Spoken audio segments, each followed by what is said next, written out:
Et pour... Je vais te faire perdre du temps en te présentant. C'est effectivement... Bon, c'est vite fait quand même, il n'y a pas de bon, il n'y a pas grand-chose à dire.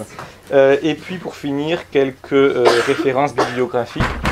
La référence à mon article, effectivement, de 2011 à paraître, ça paraît un peu surprenant, c'est simplement que la revue Oriens Christianus est un annuaire, non pas un bulletin téléphonique, mais simplement une revue qui paraît une fois l'an.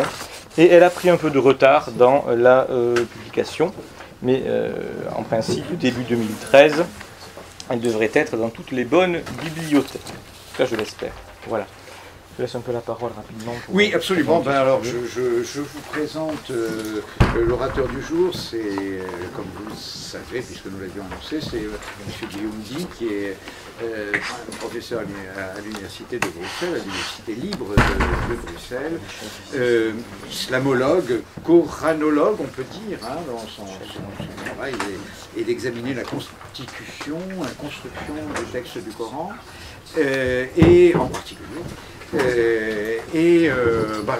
J'en profite tout de même pour saluer le professeur Morazi, qui est à ma gauche, qui est directeur d'études à l'école pratique des études dans la section des sciences religieuses. Oui. Voilà. Donc la cinquième section, excusez-moi, la cinquième section. La sixième fut autrefois la section des sciences historiques et elle a malheureusement fait sécession en 1947 sous Brodel pour devenir l'école des hautes études en sciences sociales. Voilà, c'était cette histoire universitaire terminée. Je repasse la parole à l'impatient Guillaume. Si, parce que, en général, il y a beaucoup de choses à dire et j'aimerais bien que justement ce soit terminé, ce que tu voulais dire soit dit. Je vais essayer. Voilà. Donc je fais passer la feuille. Voilà. Tout en plus qu'on en est au moment des passages, je me permets de faire passer deux ouvrages qui sont parus cette année, que j'ai co-dirigés, et qui comportent différentes de mes publications et celles de collègues. Notamment pour l'un d'entre eux, Figure biblique en islam, c'est exclusivement ou quasi exclusivement consacré aux études coraniques, Partage du sacré, qui est plus récent, et on va dire de propos plus général, même si ceux qui ont suivi les conférences précédentes, ils trouveront l'essentiel de ce que j'ai pu dire lors des deux premières conférences. L'ouvrage vient de paraître, donc je vous le laisse passer. Et également pour ceux qui voudraient suivre la dernière conférence qui aura lieu mercredi prochain, j'ai indiqué donc on va dire, j'ai imprimé pour vous l'annonce des 4 conférences. Aujourd'hui c'est la 3e. Bien. Alors je vais essayer dans un premier temps de, à la fois pour rafraîchir la mémoire des personnes qui ont suivi les deux conférences ou donner quelques repères à ceux qui ne les ont pas suivis, expliquer rapidement où nous en étions. Donc ce cycle de conférences est consacré aux études coraniques. Comme j'ai pu le dire, les études coraniques et plus généralement les études sur les débuts de l'islam, sur les origines de l'islam, sont depuis quelques années en plein renouvellement et même en plein bouleversement. Et il m'a semblé pertinent de familiariser les étudiants parisiens, en tout cas ceux qui suivent ces conférences, avec les méthodes, les hypothèses et pourquoi pas les résultats des études coraniques contemporaines, en tout cas pratiquées selon la méthode historico-critique, qui est, on va dire, la méthode que j'utilise, mais en réalité, l'historien, le travailleur, le chercheur intellectuel n'utilise pas qu'une seule méthode, si je puis dire. Il est un peu un bricoleur, non pas au sens où il emploierait ses outils de manière non rigoureuse, mais au sens où, surtout pour des domaines pour lesquels nous avons peu de données, peu de documents, il faut être autant que possible, être capable de mobiliser des méthodes et des approches, on va dire, variées et complémentaires, pour autant bien sûr qu'elles permettent de parvenir à des résultats substantiels. L'approche qui est la mienne, pour la résumer en quelques mots, est de traiter le Coran comme un document historique et linguistique, comme un texte du 7e siècle du Proche-Orient, texte donc que l'on va étudier avec les méthodes des sciences historiques, philologiques, éventuellement des sciences sociales. En gros, d'appliquer au Coran, moyennant quelques aménagements dans certains cas, mais grosso modo, d'appliquer au Coran les méthodes de la critique biblique, méthodes qui ont, je dirais, porté leurs fruits très visiblement, aussi bien dans le cadre donc, des études bibliques que des études néo-testamentaires. Voilà l'approche, grosso modo, qui est la mienne. Ça implique évidemment donc, de traiter le Coran dans toute son histoire et sa composition, dans son contexte. C'est une approche qui, malgré tout, n'a pas reçu pour le Coran autant d'attention que n'en ont reçu la Bible ou le Nouveau Testament, pour des raisons diverses et variées. Essentiellement d'abord parce qu'il y a plus de gens qui travaillent sur la Bible et sur le Nouveau Testament que de gens qui travaillent sur le Coran, en tout cas on va dire en Occident.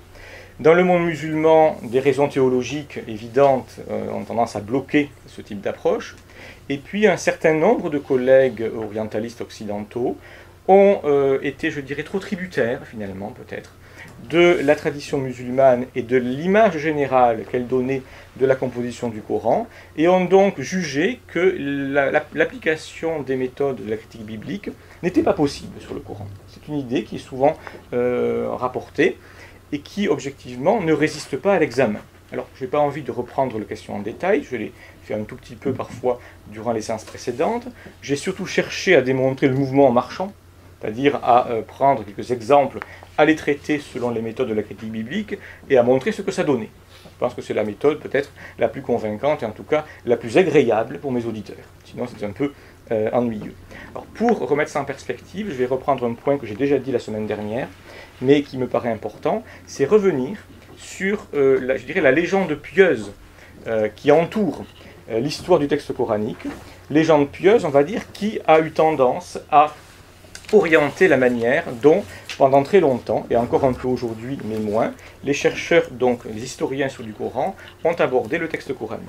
Comme vous le savez, concernant les origines du Coran, la tradition musulmane, même si elle contient des récits assez contradictoires et embrouillés, raconte grosso modo l'histoire suivante, en tout cas si l'on suit la vie du prophète d'Ibn Hisham. On a un récit cadre qui est en gros le récit suivant. Le prophète Mohammed aurait reçu, durant les 23 années de sa prédication, des révélations de l'ange Gabriel qui lui dictait le message divin à des intervalles irréguliers. Ce faisant, Gabriel apprenait, enseignait le Coran à Mohammed. Il lui apprenait donc un texte préexistant. D'accord ? Il le lui enseignait par petits morceaux, un peu comme les pièces d'un puzzle qu'il recevait, mais selon un ordre qui n'est pas l'ordre du Coran tel que nous le connaissons, l'ordre du Mus'haf, du Codex, mais selon un ordre qui dépendait de la maturation spirituelle du prophète et des aléas de sa carrière prophétique et politique. Si, par exemple, des opposants au prophète ou des juifs l'interpellaient sur sa qualité de prophète, ils disaient « mais si tu es un prophète, tu dois savoir ça », eh bien, le prophète recevait en temps utile une révélation pour répondre aux objections, par exemple. Lorsque le prophète était, selon la tradition musulmane toujours, chef d'une communauté à Médine, eh bien, il avait des questions pratiques à régler, et les révélations pouvaient survenir précisément pour l'aider à régler ces questions pratiques. Chaque année, toujours selon le récit cadre de la tradition musulmane, le prophète recevait la visite de l'ange Gabriel pour vérifier l'état de son travail rédactionnel. Est-ce qu'il avait correctement retenu les révélations déjà reçues? Est-ce qu'il les plaçait à la bonne place dans le Coran? 2 entrevues, nous dit la tradition musulmane, eurent lieu la dernière année, une à la date prévue, et une avant la mort du prophète, donc signe pour le prophète que sa mort était proche, et ce pour procéder à une révision finale et s'assurer que les dernières révélations avaient été bien assimilées. À partir de là, on pouvait considérer que Mohammed connaissait le Coran par cœur, donc dans son intégralité, mais également dans le bon ordre, et qu'il était, le bon ordre étant bien sûr l'ordre du Coran céleste, du modèle préexistant du Coran donc que Mohammed aurait commencé à apprendre à ses compagnons. Vous voyez que ce type d'histoire, en gros, va orienter la compréhension du texte dans une direction déterminée.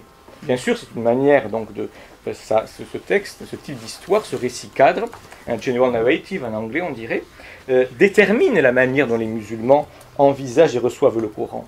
Mais il est à craindre, comme je l'ai dit, que beaucoup d'orientalistes soient restés, consciemment ou non, sous le charme de ce récit, du moins sous le charme du cadre général que ce récit impose. Notamment un cadre général qui nous fait penser que les textes, on va dire, que les révélations éparses qui constituent le Coran ont été composés et conçus initialement comme faisant partie d'un texte unitaire. Une manière par ailleurs de limiter ou de quasiment, je dirais, cacher le travail éditorial et rédactionnel des scribes responsables de la collecte, et également nous faire penser que l'ensemble du texte coranique était connu et diffusé dès la mort du prophète dans une partie importante, ou en tout cas substantielle, de la communauté musulmane. Hein.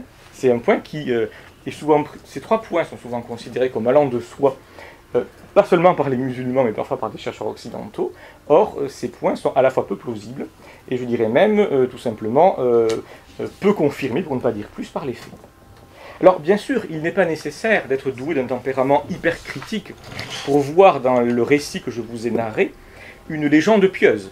Une légende pieuse, d'ailleurs, qui, comme toute légende pieuse, a un ou plusieurs objets, et celui ici de légitimer une réalité, à vrai dire, très complexe, à savoir le travail éditorial et rédactionnel des scribes, ou des générations de scribes, qui ont collecté, et peut-être n'ont pas fait que collecter, les textes épars, qui, réunis en un codex, constituent le Coran, tel que nous le connaissons.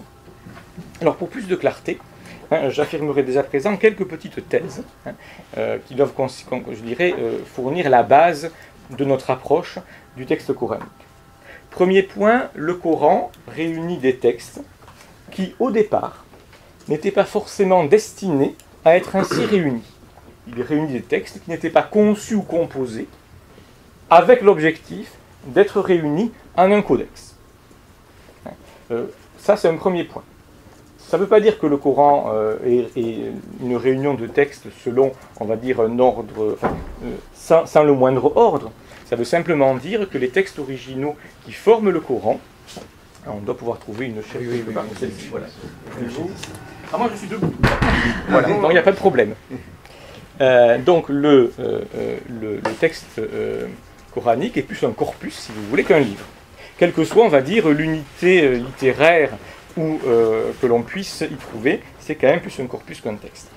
Deuxième point, donc, le Coran est la réunion de textes relativement indépendants, pour ne pas dire hétérogènes, en tout cas qui relèvent de genres littéraires assez variés, textes par rapport auxquels la collecte conduit à un phénomène intéressant, c'est que la signification et la fonction originelle de ces textes peut avoir été en partie modifiée, voire masquée, par le phénomène de la collecte.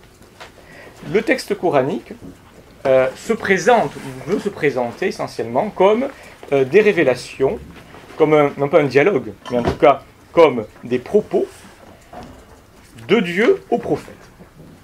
Ce faisant, des textes qui relèvent de genres littéraires très différents sont formellement placés sur le même plan. Un psaume, une prière, une homélie, un texte, on va dire, d'instruction éthique ou juridique, sont placés, du point de vue formel, exactement sur le même plan. Or, une des tâches de l'approche historico-critique, c'est précisément, en analysant les strates de composition du texte, d'essayer de retrouver la fonction et la signification originelle de ces textes épars qui constituent le Coran. En un mot, de déterminer leur Sitz im Leben.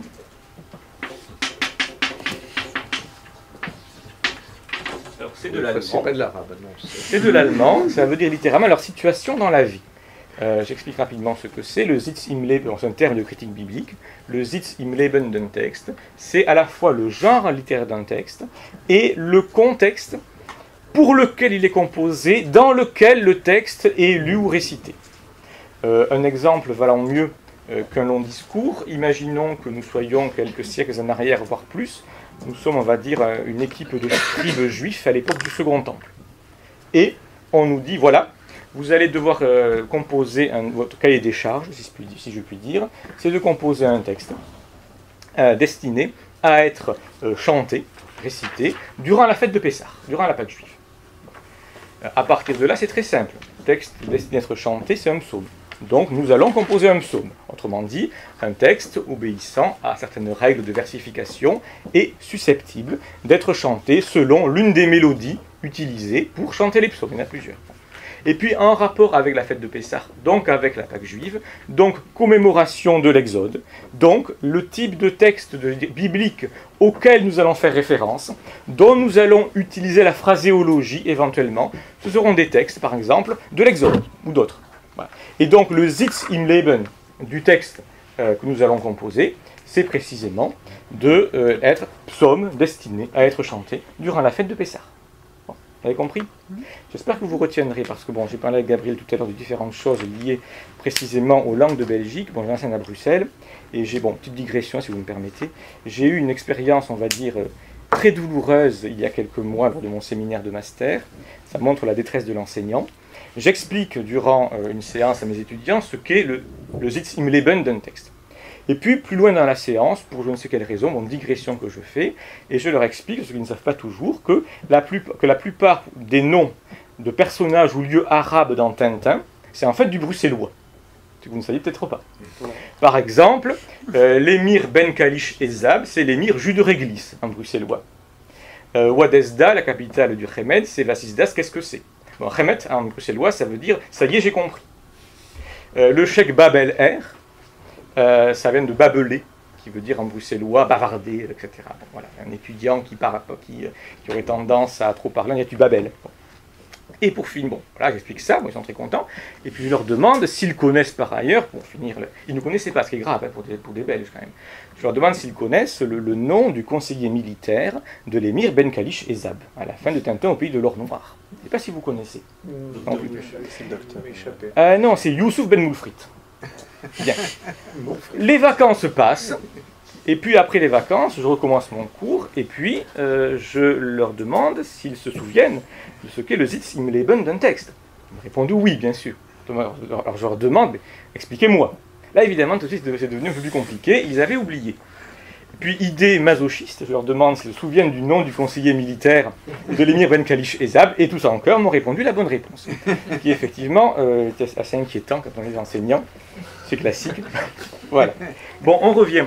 Sitz im Leben, donc. Eh bien, nous avons montré, lors des 2 premières conférences, en étudiant une partie de la sourate 19, en, je dirais, la nettoyant des interpolations, des ajouts postérieurs, que, en gros, les versets 1 à 63 de la sourate Mariam étaient, du point de vue littéraire, une soritha. Non, ça va. Il y a tout à fait derrière.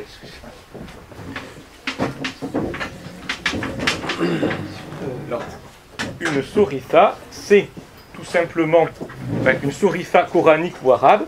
La soritha, c'est un genre littéraire, un TH.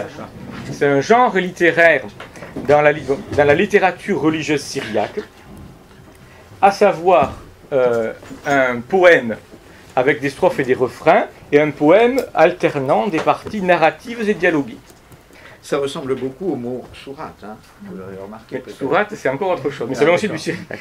Alors, la soritha est très intéressant parce que on a montré, je pense, durant ces 2 conférences, et c'est développé dans l'article de partage du secret, effectivement, que manifestement, cette sourate coranique, en tout cas la partie consacrée, les 2 premiers tiers de la sourate, sont une forme, une adaptation au génie, on va dire, de la langue arabe, du genre syriaque de la soritha. Et en plus, on a montré que ça concernait le thème de la maternité de Marie, et qu'il y avait un lien extrêmement étroit entre cette sourate et les traditions populaires et liturgiques de l'église du Kathisma, traditions populaires et liturgiques qui constituaient la source même du texte coranique, puisque aussi bien le récit coranique de la nativité que l'expression Marie, sœur d'Aaron, s'expliquait très directement et quasiment uniquement par les traditions populaires et liturgiques attachées à l'église du Kathisma, église aujourd'hui détruite, octogonale, avec un rocher au milieu, et qui est par ailleurs, selon toute vraisemblance, le modèle architectural du dôme du rocher. Donc, le fait que la collecte, on va dire, masque la fonction originelle, ou puisse masquer, au moins en partie, la fonction originelle des textes qui constituent le Coran, est un point très important, notamment parce que beaucoup de ces textes, visiblement à l'origine, étaient destinés, on va dire, à commenter et à accompagner la lecture de la révélation, à savoir la lecture du péricope biblique, et que par on va dire un geste très marcionien, le sous-texte de cette péricope biblique a été progressivement oublié, ou on va dire occulté, si je puis dire. Hein. Donc ça, c'est un point. On le verra encore aujourd'hui en étudiant une partie de la sourate 18. Bon. Je l'ai déjà dit, c'est pour donner un exemple qui peut-être, donc que je tire de toi, hein, rassure-toi, mais qui peut-être parlera encore mieux. Le Coran serait presque l'équivalent d'un livre dont on aurait conservé que les notes de bas de page, en somme, mais dont on aurait oublié ou occulté le texte principal. Ouais, je dis souvent, en fait, imaginez que vous ayez conservé uniquement les didascalies, les notes du metteur en scène, voilà, mais pas le texte de la pièce. Voilà. C'est un peu pour donner une idée. On le verra de manière extrêmement évidente quand on traitera le passage de la sourate 18. Bien. Alors, ça veut dire aussi, c'est un point important sur lequel je vais revenir, que les scribes n'ont pas eu bien sûr qu'une activité éditoriale. Ils ont, à savoir, mettre ensemble des textes épars préexistants. Il y a aussi une activité rédactionnelle. Activité rédactionnelle qui, on va dire, s'opère à la fois éventuellement par la rédaction de péricopes. Alors une péricope, encore un terme de critique biblique, mais qui est très simple, ça désigne un verset ou un ensemble de versets qui a une unité narrative, liturgique ou argumentative, et qui donc en tant que tel peut être étudié isolément. N'importe quel texte, comme je l'ai dit, est évidemment une suite de péricopes, hein, ça va de soi. Bon, il peut y avoir donc éventuellement des ajouts de la part des scribes, des péricopes nouvelles ajoutées, et puis également un processus de mise en scène, à savoir des textes préexistants que l'on place dans une certaine perspective, selon évidemment, je dirais, les intentions et l'idéologie du groupe de scribes qui travaillent sur le texte. Pour vous donner, on va dire, un point de comparaison, vous n'avez aujourd'hui aucun bibliste qui vous dira par exemple que le livre d'Ézéchiel a été composé par le prophète Ézéchiel lui-même. Tous les il y a 200 ans, c'était différent. Tous les biblistes vous diront, le livre d'Ézéchiel, éventuellement à partir de logia, de paroles conservées du prophète Ézéchiel, conservées oralement par exemple, a été composé par des scribes qui, selon bien sûr leur propre idéologie, selon ce qu'ils comprenaient ou appréciaient du propos d'Ézéchiel, ont composé le livre d'Ézéchiel tel que nous le connaissons. Et donc vous avez on va dire, dans le processus de constitution des livres prophétiques de la Bible, il y a le rôle du prophète et de logia prophétique, et puis le rôle des scribes qui composent à partir de logia, mais pas simplement à partir de logia. Et, pour tout dire de plus en plus, les biblistes ont tendance à donner la part du lion aux scribes, si je puis dire. Alors, dans le cas du Coran, il y a une grosse différence par rapport au livre d'Ézéchiel. Entre autres différences, c'est que le temps entre l'avis du prophète et la mise par écrit du Coran, que ce soit à l'époque de Rouffman ou de Abd el-Malik, ça ne change rien. L'écart entre l'avis du prophète et la mise par écrit est beaucoup plus faible que dans le cadre du livre d'Ézéchiel. Mais ce n'est pas finalement la distance temporelle qui compte le plus. Hein. C'est le passage de logia éparpillé à un texte unitaire, écrit, rédigé, dans un contexte nettement différent. Puisque, entre l'époque du prophète et l'époque où le Coran est compilé, même si une seule génération s'est écoulée, la différence, à la fois au niveau politique, au niveau social et au niveau théologique, surtout si l'on pense, comme je pense c'est le cas, que le propos du prophète était d'annoncer la fin du monde imminente. Donc, une fois les espérances eschatologiques déçues, les choses sont quand même très différentes. Donc, ça implique qu'il y a un travail, et on va en avoir des exemples aujourd'hui, un travail rédactionnel également, de mise en scène de la part des scribes. Bien. Alors, bien sûr, la manière dont j'envisage ici le texte coranique n'est pas celle de nombreux orientalistes qui voient plutôt dans le texte coranique uniquement et simplement l'histoire et l'expérience d'une communauté ayant existé autour de Mohammed à la Mecque et à Médine entre 610 et 632, et par ailleurs, les chercheurs estiment qu'il faudrait interpréter, comprendre le texte coranique selon l'ordre chronologique des sourates dans lequel il aurait été, entre guillemets, révélé. Vous voyez un point intéressant. Même quand un chercheur occidental dit, bon, l'ordre de révélation des sourates, bon, il n'est pas musulman, donc il ne pense pas, si j'ose dire, que la sourate a été révélée au sens strict. Mais le simple fait d'employer le mot révélé, même entre guillemets, fait qu'on occulte une composition. On fait comme si ces sourates n'avaient pas de processus de durée de composition. C'est effectivement, encore une fois, une ruse de l'histoire, si je puis dire, qui amène les chercheurs à occulter des éléments pourtant tout à fait évidents dans d'autres circonstances. Alors, quelques remarques très brèves sur la chronologie du Coran. Si vous voulez avoir plus d'éléments sur ces questions-là, l'article de mon ami Gabriel Saïd Reynolds, publié dans Arabica il y a tout juste un an, vous donnera beaucoup d'éléments. Le point important, c'est le suivant. Un nom important quand même qu'il faut connaître. Parce que, même si je m'oppose, je dois avouer beaucoup à ce grand savant, il reste un personnage essentiel, à savoir Théodore Nöldeke. Théodore Nöldeke, qui est né en 1836 et mort en 1930, connu bien sûr comme étant l'auteur, si je puis dire, avec effectivement en plusieurs volumes plusieurs de ses disciples, de l'histoire du Coran, Geschichte des Korans en allemand, ouvrage majeur qui a, depuis sa parution, en 1856 pour le latin et un peu plus tard pour la version allemande, qui a quand même joué un rôle considérable dans l'approche que l'on a vu du texte coranique.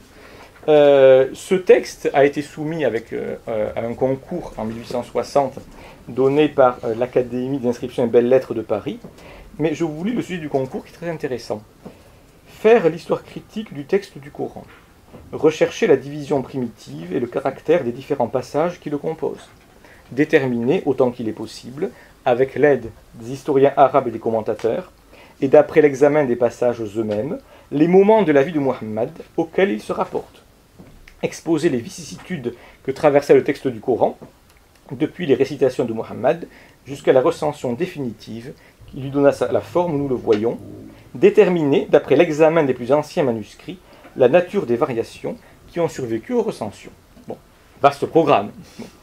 On n'est toujours pas beaucoup avancé depuis. Bon. Mais notez un point important, on ne se demande pas si le texte peut être organisé selon la vie du prophète. On suppose d'emblée, on admet d'emblée que le texte peut et doit l'être. D'accord ?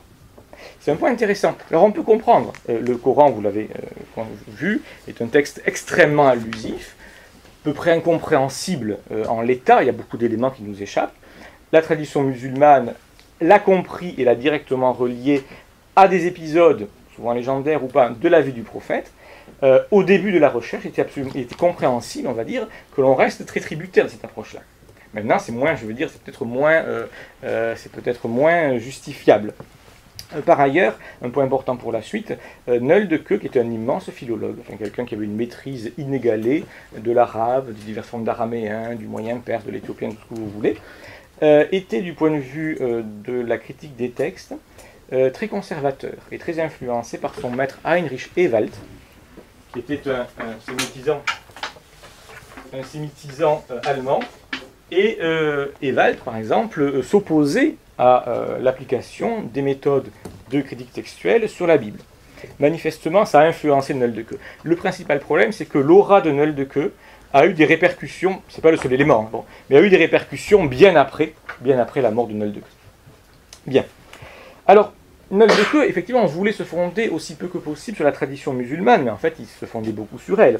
Alors, il partait du principe que les passages en langue, on va dire, ardente, étaient antérieurs aux passages en langue calme et large, et que donc il fallait organiser le Coran selon des critères littéraires et stylistiques, en partant du principe que les premières proclamations du prophète étaient un peu comme les exclamations courtes et brusques d'un poète ou d'un oracle.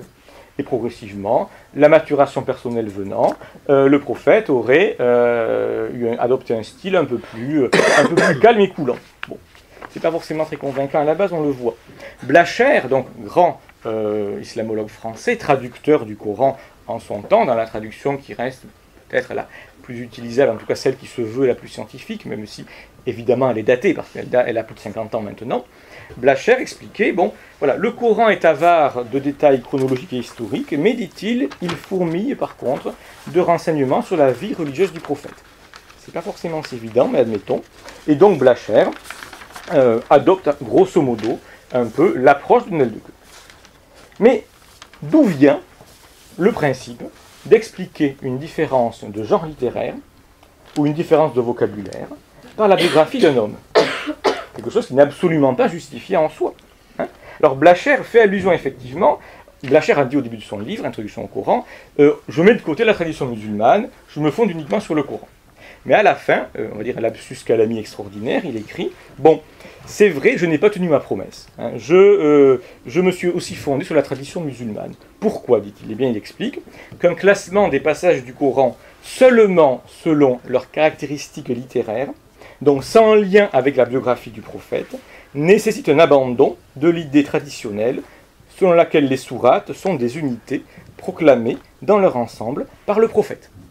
Nöldeke pensait que l'unité originelle de composition était la sourate. Donc pour Nöldeke, à part des exceptions très ponctuelles, faire la chronologie du Coran, c'était faire la chronologie des sourates. Blacher accepte ce principe. Pourtant, il reconnaît que si on se fonde uniquement sur les considérations stylistiques, on est obligé d'admettre que la sourate n'est pas l'unité de composition originelle. Alors, un auteur comme Hirschfeld, en 1902, lui considérait, rejetait l'idée que la sourate était l'ordre de composition originelle. Et Blacher dit, Hirschfeld ne dit pas forcément des choses fausses, mais c'est inutile, et je cite Blacher car c'est absolument remarquable, ce procédé, celui de Hirschfeld, conduit tout droit à une dislocation des sourates qui, menée à son terme logique, aboutirait à un émiettement total de la Vulgate. À un certain moment, il faut s'arrêter, et l'on ne voit plus bien alors où est l'avantage d'une redistribution partielle. C'est remarquable. Hein, c'est-à-dire que, en fait, c'est des questions pratiques qui sont la motivation de l'approche de Blacher. Il est impraticable de faire une chronologie. Il faudrait faire une chronologie uniquement, on va dire, sans le recours à la tradition musulmane, mais une chronologie sans ce recours-là serait impraticable. Donc on préfère avoir malgré tout recours à la tradition musulmane plutôt que d'aborder le problème de façon entièrement différente. Donc ce que je propose, et je ne suis pas le seul à le faire, évidemment, c'est qu'on en finisse avec cette approche chronologique, qui en plus suppose que l'ensemble du texte, dans sa totalité, a été composé à l'époque du prophète, hein, et que l'on adopte le type d'approche dont j'ai donné quelques éléments précédemment. Et il y a une raison supplémentaire de le faire.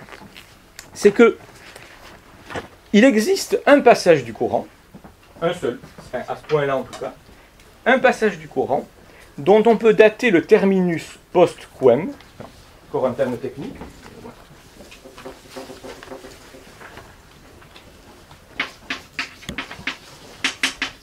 terminus post-quem, c'est-à-dire la date à partir de laquelle le texte a été composé. Ça n'a pas pu être composé avant. Voilà, c'est ça. Hein. Terminus antequem, ça peut être composé après. Voilà. Donc il y a un texte du Coran dont on peut dater le terminus post-quem sur une base uniquement philologique. Donc une base, on va dire, très étayée, qui est totalement indépendante de la tradition musulmane, hein, et qui est précise. Parce que, évidemment, on peut vous dire, aucun texte du Coran n'a été composé avant l'époque du Christ, par exemple, évidemment, ça va de soi. Bon, mais ça ne nous aide pas beaucoup. Par contre, dans le cas présent, on a une date très précise. Et ce qui est intéressant, c'est que la date que nous allons, je dirais, mettre en évidence, détruit complètement la chronologie traditionnelle. C'est-à-dire qu'elle chamboule totalement la chronologie traditionnelle. Alors, le texte en question, c'est... attendez. Ça, c'est mon exemplaire. Voilà, tenez. Voilà. Le texte en question, ce sont donc les... non, si je retrouve... On a eu la première. Il me manque juste un exemple. Il faudrait juste un exemplaire pour moi. Voilà. Attends. De la première feuille, la première, la deuxième, je dis. Voilà. Attendez. Si certains n'ont pas la deuxième, voilà donc la deuxième feuille. Il reste des premières. Des premières, je suis intéressée. Des premières. Ah non, mais j'ai la première. Ça va. Ah bon. Alors, et ça, c'est la seconde. Alors. Voilà. La première, c'est vous avez le numéro, de toute façon, c'est 1, 2. Ça, c'est un 2. Un 2, voilà. Il n'y a que 2 Ah, pages. d'accord. Il n'y a que 2. Voilà, c'est l'exemple qu'il y a. Voilà. Bien. Donc, il s'agit d'une péricope située, enfin, d'un texte qui est à la fin de la sourate 18, la sourate Al-Kahf, la caverne, et de l'histoire donc de Dhul-Qarnayn, autrement dit littéralement celui qui a 2 cornes, le bicornu, à savoir Alexandre le Grand. Vous savez que le personnage Alexandre le Grand a été mobilisé, on va dire, dans la mythologie des premiers siècles de l'ère chrétienne, mythologie chrétienne si on veut, légende chrétienne, mettant en scène Alexandre le Grand. Alors on va lire ensemble le texte, si vous voulez, donc, du Coran, et je le commenterai au fur et à mesure, on va dire. Bon, on peut distinguer donc quatre parties. D'abord une brève présentation de Zulkarnaïn, et il t'interroge à propos de Zulkarnaïn. Là on a un passage intéressant. Bon, il faut savoir, on le voit dans la suite du texte, et on le voit aussi avant, que le locuteur c'est Dieu, visiblement, hein, c'est nous. Bon, donc là le texte est mis à la première personne du pluriel, dans l'ensemble de la sourate, et c'est Dieu qui parle. Alors, le tu, c'est qui? Bon, c'est vraisemblablement le prophète, même si le nom n'est pas mentionné. Alors là, on a l'impression, évidemment, si on suit la tradition musulmane, bien sûr, qu'on a, on va dire, un fait effectif, où par exemple les juifs de Médine ou les païens de la Mecque demandent au prophète une réponse sur des faits inconnus ou inouïs qu'il ne peut connaître que s'il est un prophète, évidemment. Vous avez déjà très bien compris, et qui apparaîtra de façon claire par la suite, c'est que ça, c'est une mise en scène de la part des scribes par rapport au texte préexistant. Répond, je vais vous raconter un récit mémorable à son sujet. Vraiment, nous avons établi son pouvoir sur la terre, et nous lui avons donné, en toute occasion, bon, c'est comme ça que je traduis min kulli shay'in, pour des raisons qui apparaîtront plus loin, une corde céleste. Alors, sabab, c'est effectivement une corde céleste, parfois on dit une voix, mais c'est en fait clairement, dans la cosmographie de ce passage coranique, dans la cosmographie du texte qui est la source de ce passage, et plus généralement dans la cosmographie du livre d'Enoch, qui est reprise ici, hein, c'est l'existence de cordes, de passages qui relient la terre et le ciel, qui permettent de voyager d'un endroit de la terre à un autre en passant par ces cordes célestes. Bien. C'est le sens de sabab dans le Coran. Hein, et on a énormément de passages divers et variés dans le Coran qui ont ce sens et uniquement ce sens. Comme vous le voyez, les trois passages, sections qui suivent, commencent toutes par « Il suivit une corde céleste ». Donc, Alexandre suit la corde céleste, jusqu'à ce qu'il eût atteint le lieu où le soleil se couche, le couchant. Et il trouva que le soleil se couchait dans une source fétide, auprès de laquelle il trouva un peuple. Nous dîmes, donc Dieu s'adresse à Alexandre, ô Zulkarnaïn, soit tu tourmenteras ce peuple, soit tu seras bienveillant avec lui. Alexandre répondit, celui qui est injuste, nous le châtirons, puis il sera rendu à son seigneur, qui lui fera subir un châtiment inouï. Bon, Nukran, c'est que j'ai traduit ainsi, c'est assez compliqué comme terme à traduire. Hamidullah traduit un châtiment terrible, Blacher qui le tourmentera plus cruellement encore, Abu Sahlier répugnant. Les sens sont possibles. En fait, Nukra peut aussi vouloir dire inconnu. Je pense ici effectivement que l'idée est celle d'un châtiment encore plus terrible que les précédents, à tel point qu'il n'est pas connu. Donc il me semble que inouï est la meilleure traduction dans ce contexte. Inédit. Oui, inédit. Inédit est aussi effectivement une possibilité. Quant à celui qui croit et accomplit des actions pieuses, il recevra la plus belle récompense, et nous formulerons pour lui des ordres faciles. Ça paraît assez cryptique tout ça, hein, bon. Mais vous inquiétez pas, quand on connaîtra le texte source, ça deviendra clair. Ensuite, voyage vers le levant. Puis il suivit une corde céleste, jusqu'à ce qu'il eût atteint le lieu où le soleil se lève, donc le levant. Et il trouva qu'il se levait sur un peuple auquel nous n'avions pas donné de protection contre le soleil. Bon, donc ils sont un peu là. Ainsi nous savons ce qu'il y a face à lui. Bon, et puis on continue, il suivit une corde céleste, jusqu'à ce qu'il eût atteint le lieu situé entre les deux enfin, littéralement entre les deux montagnes. C'est Sad. Alors il traduit Sad par rempart partout, en fait le terme veut dire montagne, mais plus loin il voudra dire rempart, ou digue ou barrière de façon figurée. Hein. Donc là, l'auteur du texte coranique joue sur la polysémie d'un terme. Hein. Visiblement, on le sait, quand on analyse, on va dire, la source du texte, la scène, donc cette scène-là se passe dans les montagnes du Caucase, donc une zone montagneuse, hein, et le terme Sad peut désigner deux montagnes, mais après il désignera dans la suite du texte des remparts ou des barrières construites par Alexandre. Outre les deux remparts, il trouva un peuple qui pouvait à peine comprendre une langue, donc des barbares si vous voulez, bon, au sens fort. Ils dirent ô Zulkarnaïn, Gog et Magog sèment le désordre sur terre. Pouvons-nous te remettre un tribut et que tu établisses un rempart entre nous et eux?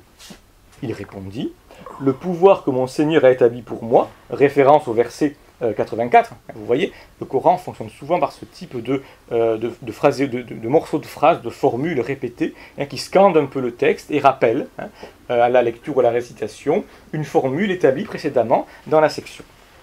Donc le pouvoir que mon Seigneur a établi pour moi sur terre est meilleur. Aidez-moi donc avec ardeur, et je construirai un rempart entre vous et eux.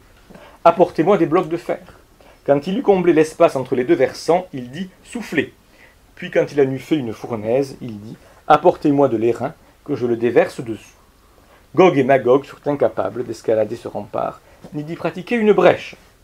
Il dit « Ceci est une miséricorde de mon Seigneur, mais quand viendra la promesse de mon Seigneur, il en fera des décombres, et la promesse de mon Seigneur est vraie. » Ce jour-là, et là on repasse à la... Bon, et là effectivement, c'est de nouveau une prophétie divine, un avertissement de Dieu. Ce jour-là, nous les laisserons déferler les uns contre les autres. Il sera soufflé dans la trompe, et nous les rassemblerons tous. Et ce jour-là, nous montrerons de près la gêne aux infidèles, dont les yeux étaient couverts, les empêchant de se souvenir de moi, et ils ne pouvaient pas entendre non plus. Ceux qui sont infidèles pensent-ils pouvoir prendre mes serviteurs comme alliés ou comme protecteurs en dehors de moi? Nous avons préparé la géhenne comme résidence pour les infidèles. Bon, un avertissement qui n'est pas spécifiquement, je dirais, qui est très menaçant. Bon, et pourtant, la sourate est censée ne pas être parmi les premières, mais être grosso modo au milieu du Coran, à la fin de la supposée seconde période mécoise. Bien. Alors, cette péricope coranique, en fait, c'est la fin de la sourate 18. Il reste quelques versets après, mais c'est vraiment le dernier des récits de la sourate 18. Cette péricope coranique, en fait, ressemble curieusement et même furieusement à un texte syriaque généralement connu sous le titre « La légende d'Alexandre », dont le titre véritable est « Nashana ».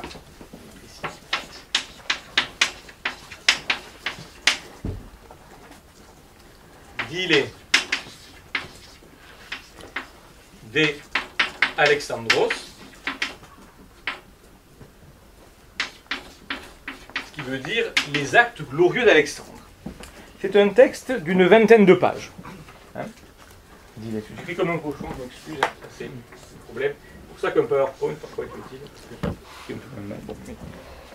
Alors, donc ce texte-là, d'une vingtaine de pages, on va en parler très bientôt, et a des affinités extrêmement surprenantes, pour ne pas dire plus, avec le texte coranique.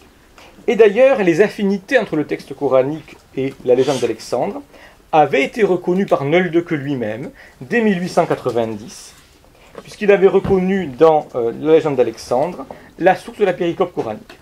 Comme Nöldeke considérait que la péricope coranique, que la sourate 18 avait été révélée, entre guillemets, à la Mecque, il supposait donc que la légende d'Alexandre circulait de façon orale dans le Hejaz ou à la Mecque au début du 7e siècle, ce qui paraissait logique.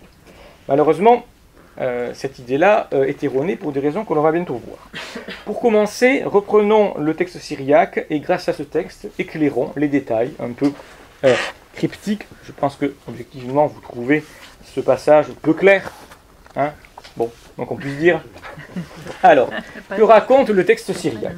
Eh bien, dans le texte syriaque, le roi Alexandre demande à sa cour de le renseigner sur les confins du monde, car il a l'intention d'aller visiter les confins de la terre.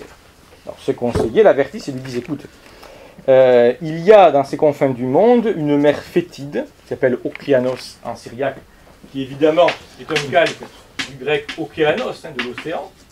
Il y a, disent-ils, une mer fétide, comme du pu, qui entoure la terre. Ceux qui touchent ces eaux, les eaux de cette mer, ils meurent.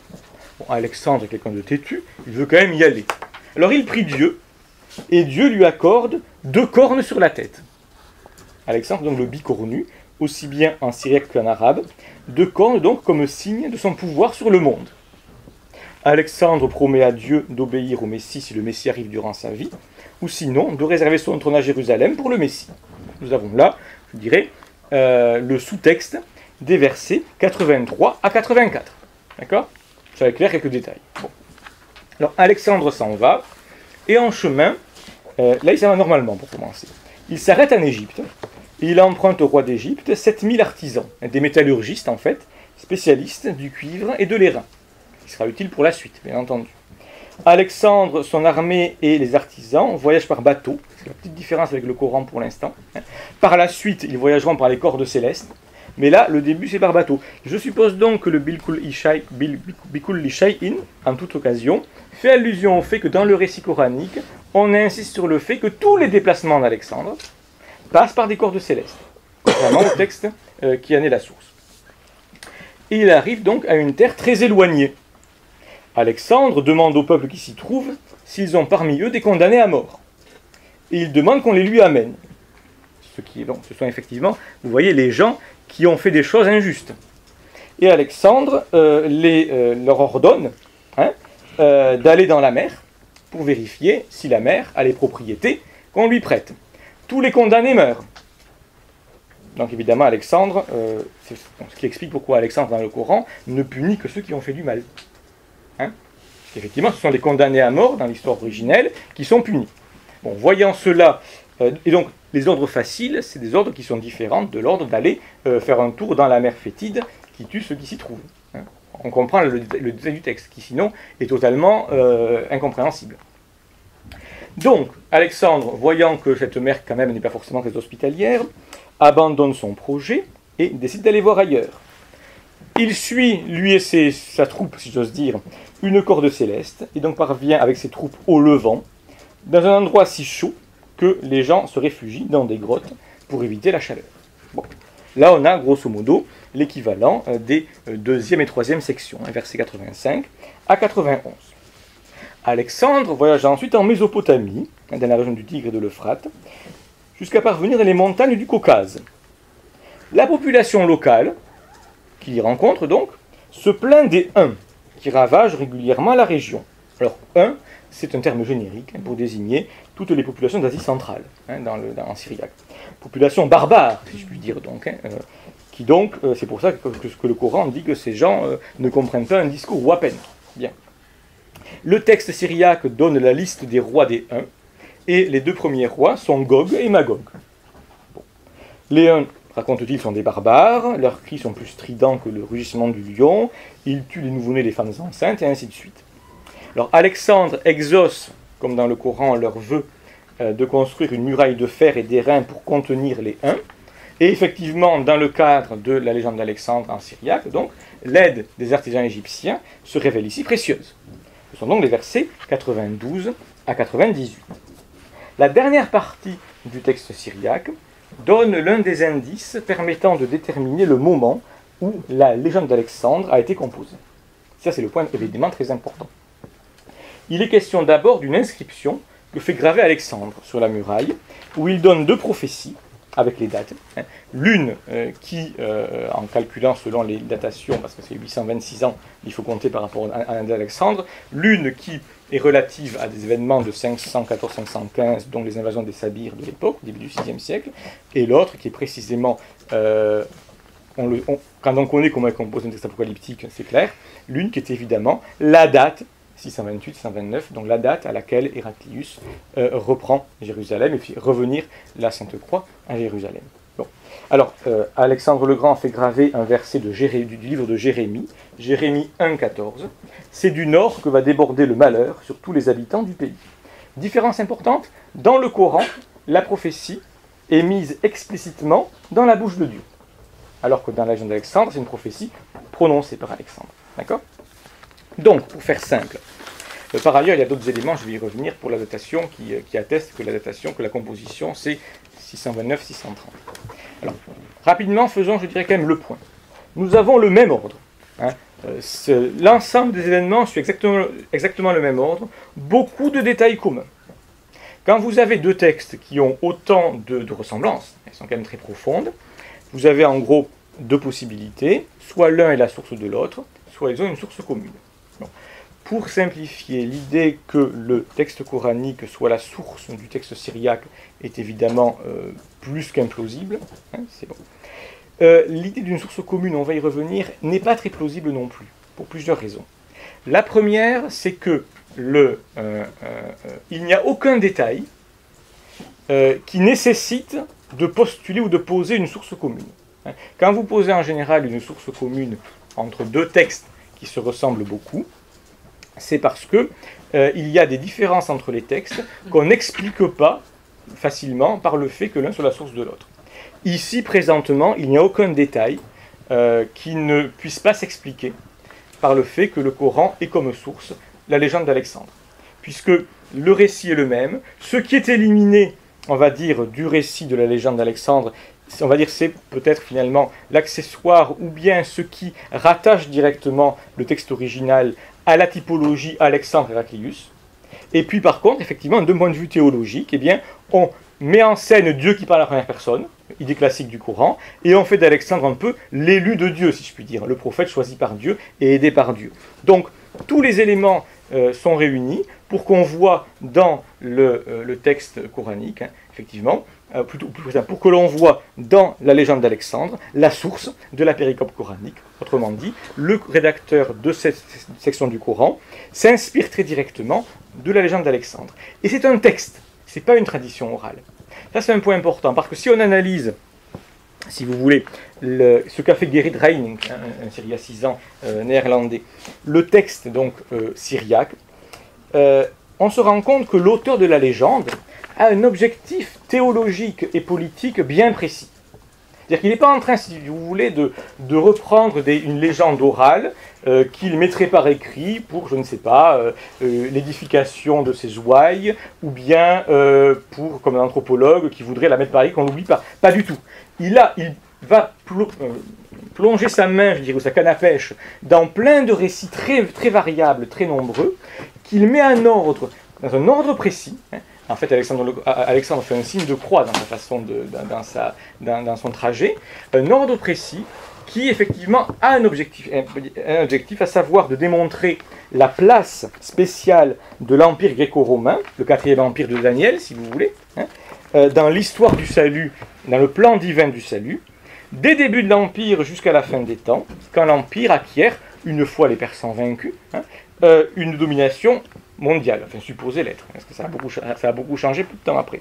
Il crée donc une typologie Alexandre Héraclius, dans laquelle l'image d'Alexandre est très directement déterminée par l'idéologie impériale byzantine, de sorte que ses contemporains reconnaissent en Héraclius, l'empereur byzantin, un nouvel Alexandre, qui, comme le fondateur de l'Empire, Alexandre le Grand, part à l'Est, à la tête d'une armée, ce qu'a fait Héraclius, combat et défait les Persans. Autrement dit, évidemment, certains des épisodes peuvent avoir circulé oralement et peuvent être repris par je dirais, le rédacteur de la légende d'Alexandre, mais le texte lui-même, dans sa structure, dans son propos, dans l'ordre des péricopes, est très directement le fruit du travail d'un scribe, je dirais, opérant pour le compte, on va dire, de l'idéologie byzantine impériale. Ce qui veut donc dire qu'on n'a pas une source commune antérieure. C'est absolument peu plausible. Il n'y a pas de raison qu'en 610, par exemple, une version orale, populaire, circule et faisant l'apologie en ces termes-là de ce que Héraclius fera 20 ans plus tard. Ce serait absurde. Bon. Donc on a clairement là, et c'est un cas très à part, parce que ce n'est pas toujours le cas dans le Coran, un texte écrit, datable, donc il est postérieur à la victoire d'Héraclius, donc il est en gros 629-630. Donc un texte écrit, datable, qui est la source du passage coranique, et donc grâce auquel, connaissant le texte exact qui est la source du passage coranique, on peut analyser la manière dont les scribes ont travaillé. Ça, c'est un point absolument central et intéressant. Alors, voilà, bon, je reviens sur un point rapidement, puisqu'on est presque à mi-chemin, pour... 629-630. Voilà, la date de composition de la légende d'Alexandre est plus vraisemblablement 630, mais passons, grosso modo. Sans doute autour d'Édesse, à savoir Urfa en Turquie actuelle, ce qui n'est pas forcément tout près de Médine, quand même. Bon. Alors, ce qui est important, je reviens sur un point important dont j'ai déjà parlé, mais j'y reviens quand même.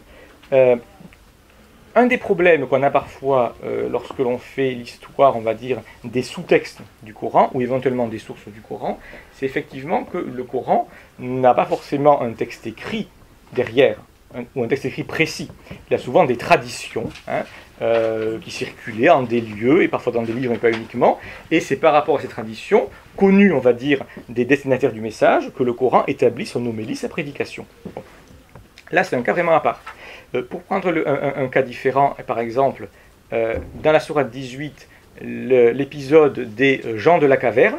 Bon, on sait très bien que l'épisode des gens de la caverne, versets 9 à 26, est une variation sur une légende chrétienne plus ancienne, celle des 7 dormants d'Éphèse. Bon, on ne connaît pas le texte éventuel qui aurait servi de base au récit coranique. On voit d'ailleurs très bien que le Coran fait référence à l'existence de récits variés, divers et variés.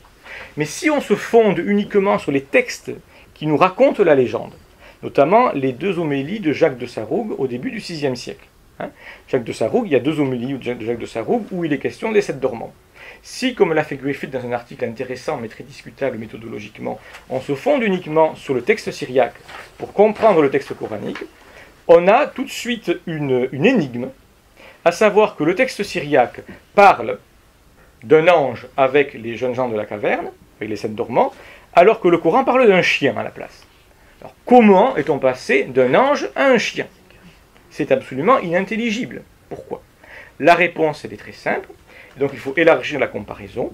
C'est que on le sait notamment grâce au récit de au guide de pèlerinage de Théodosius, contemporain de Jacques de Sarroug pour le texte lui-même, qui raconte la légende dans le texte latin, et qui dit, lui, que les jeunes gens avaient un chien avec eux, un chien qui s'appelait Viricanus.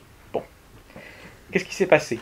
La bonne question, c'est pas comment passe-t-on du chien, de l'ange de Jacques de Sarroug au chien du Coran, c'est plutôt que Jacques de Sarroug exclut le chien de son homélie, parce que l'homélie de Jacques de Sarroug ainsi que un objectif particulier, à savoir affirmer une conception anti-origéniste de la résurrection, donc résurrection des corps.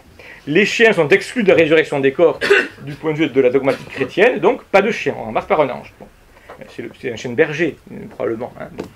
Le Coran, lui, est moins, on va dire, est moins tatillon sur cette question-là. Il est moins préoccupé peut-être, moins directement préoccupé par la question de la résurrection des corps. Il est moins tatillon. Il est plus proche, on va dire, des récits populaires. Donc il conserve le chien, qu'il décrit pattes étendues, donc en train de dormir lui aussi, avec les 7 dormants. Donc si vous limitez, on va dire, la comparaison, uniquement à des textes écrits et pas, on va dire, aux légendes orales, vous avez un blocage absolument inexplicable. En revanche, si vous partez du principe de légendes orales, bon, là les choses sont beaucoup plus claires. Dans le cas précis, par contre, la nature même du texte que nous avons en syriaque nous montre qu'on n'a pas affaire à une légende orale qui aurait été mise par écrit dans une homélie, mais à un texte politique, on va dire, dans un ordre précis. Et c'est ce texte-là qui est à la source, effectivement, de la péricope coranique. Or, c'est le point important. Si la légende d'Alexandre a été composée en 629-630. Et quelle est la source de la péricope coranique? Ça veut donc dire que ce passage du Coran n'a pas pu être composé avant 630. Mais il y a un problème.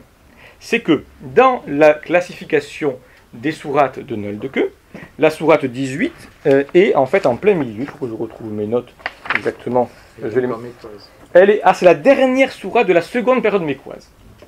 En gros, si on admet que l'unité de composition originelle est la sourate, ça veut donc dire que la moitié des sourates, si on admet que l'unité de composition originelle est la sourate, si on admet la chronologie de Nöldeke, supposée fondée sur des considérations stylistiques, ça veut dire que la moitié du texte coranique a été composée après 630.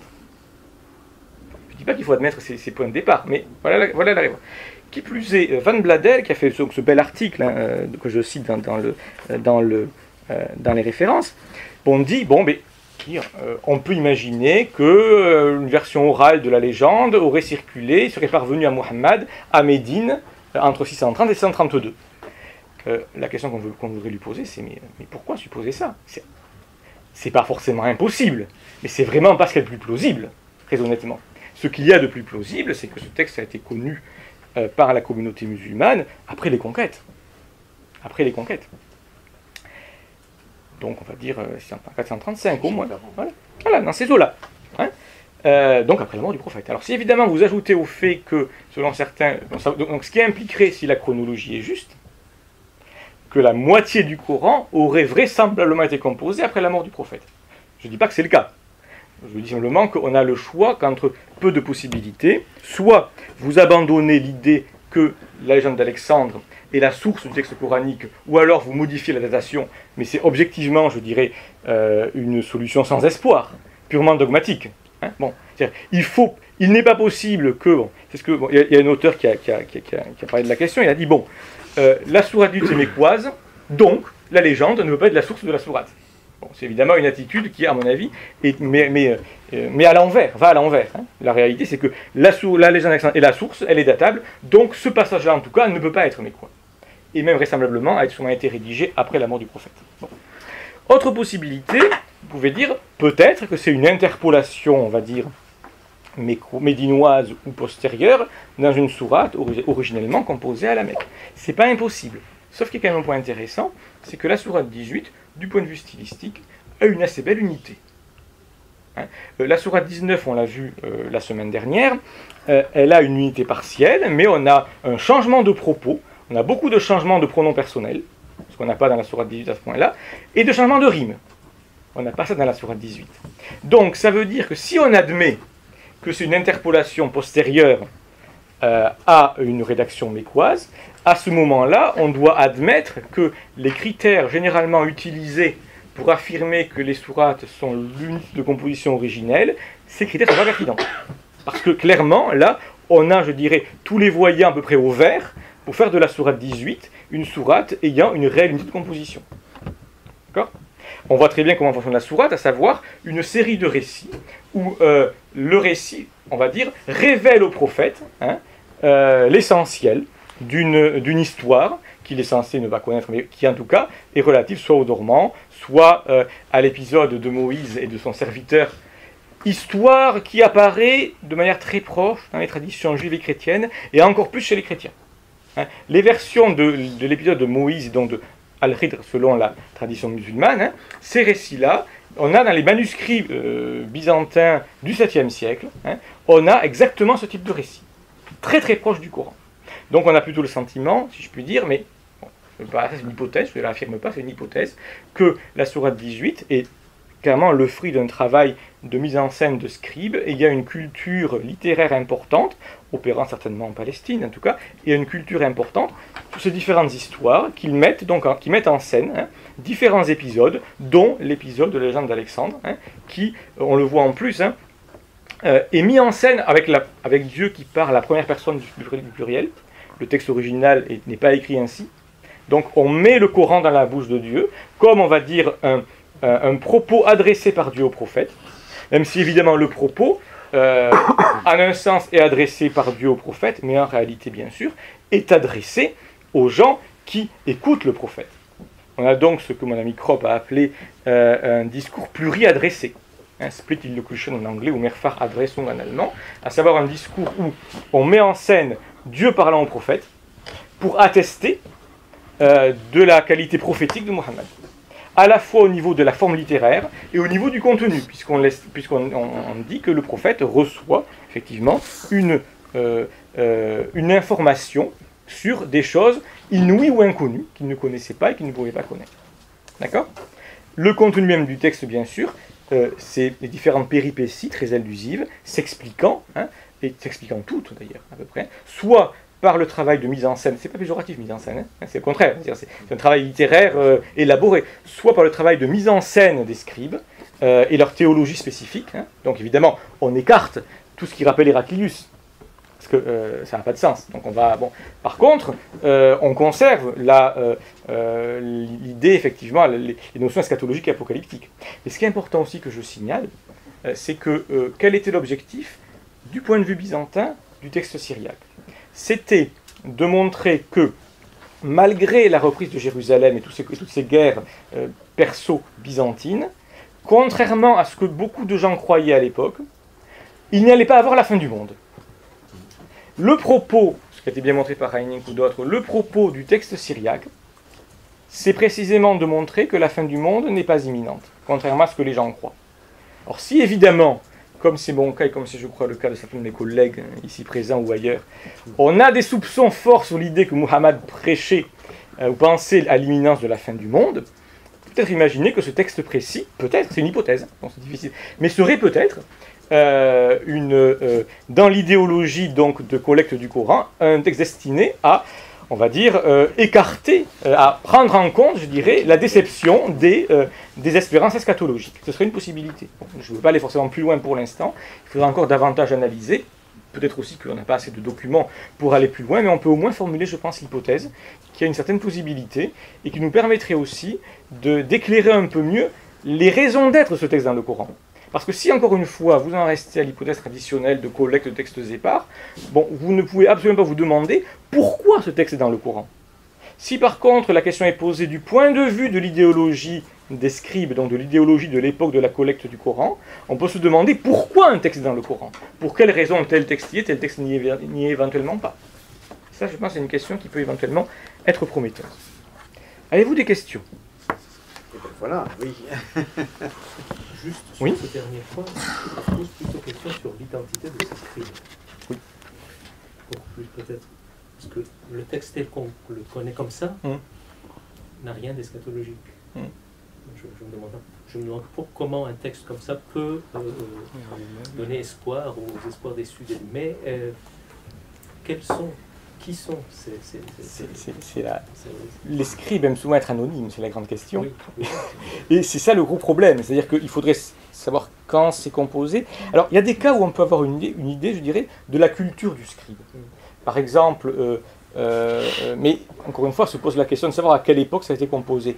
J'ai très prudemment suggéré que peut-être, vu son contenu et sa façon d'être composée, la sourate 19 pourrait peut-être être plutôt postérieure aux conquêtes. Pourquoi? Parce que le scribe maîtrise à un point assez invraisemblable la règle de composition typologique. Bon, c'est pas impossible évidemment à l'époque du prophète, c'est pas impossible à la cour hassanide par exemple.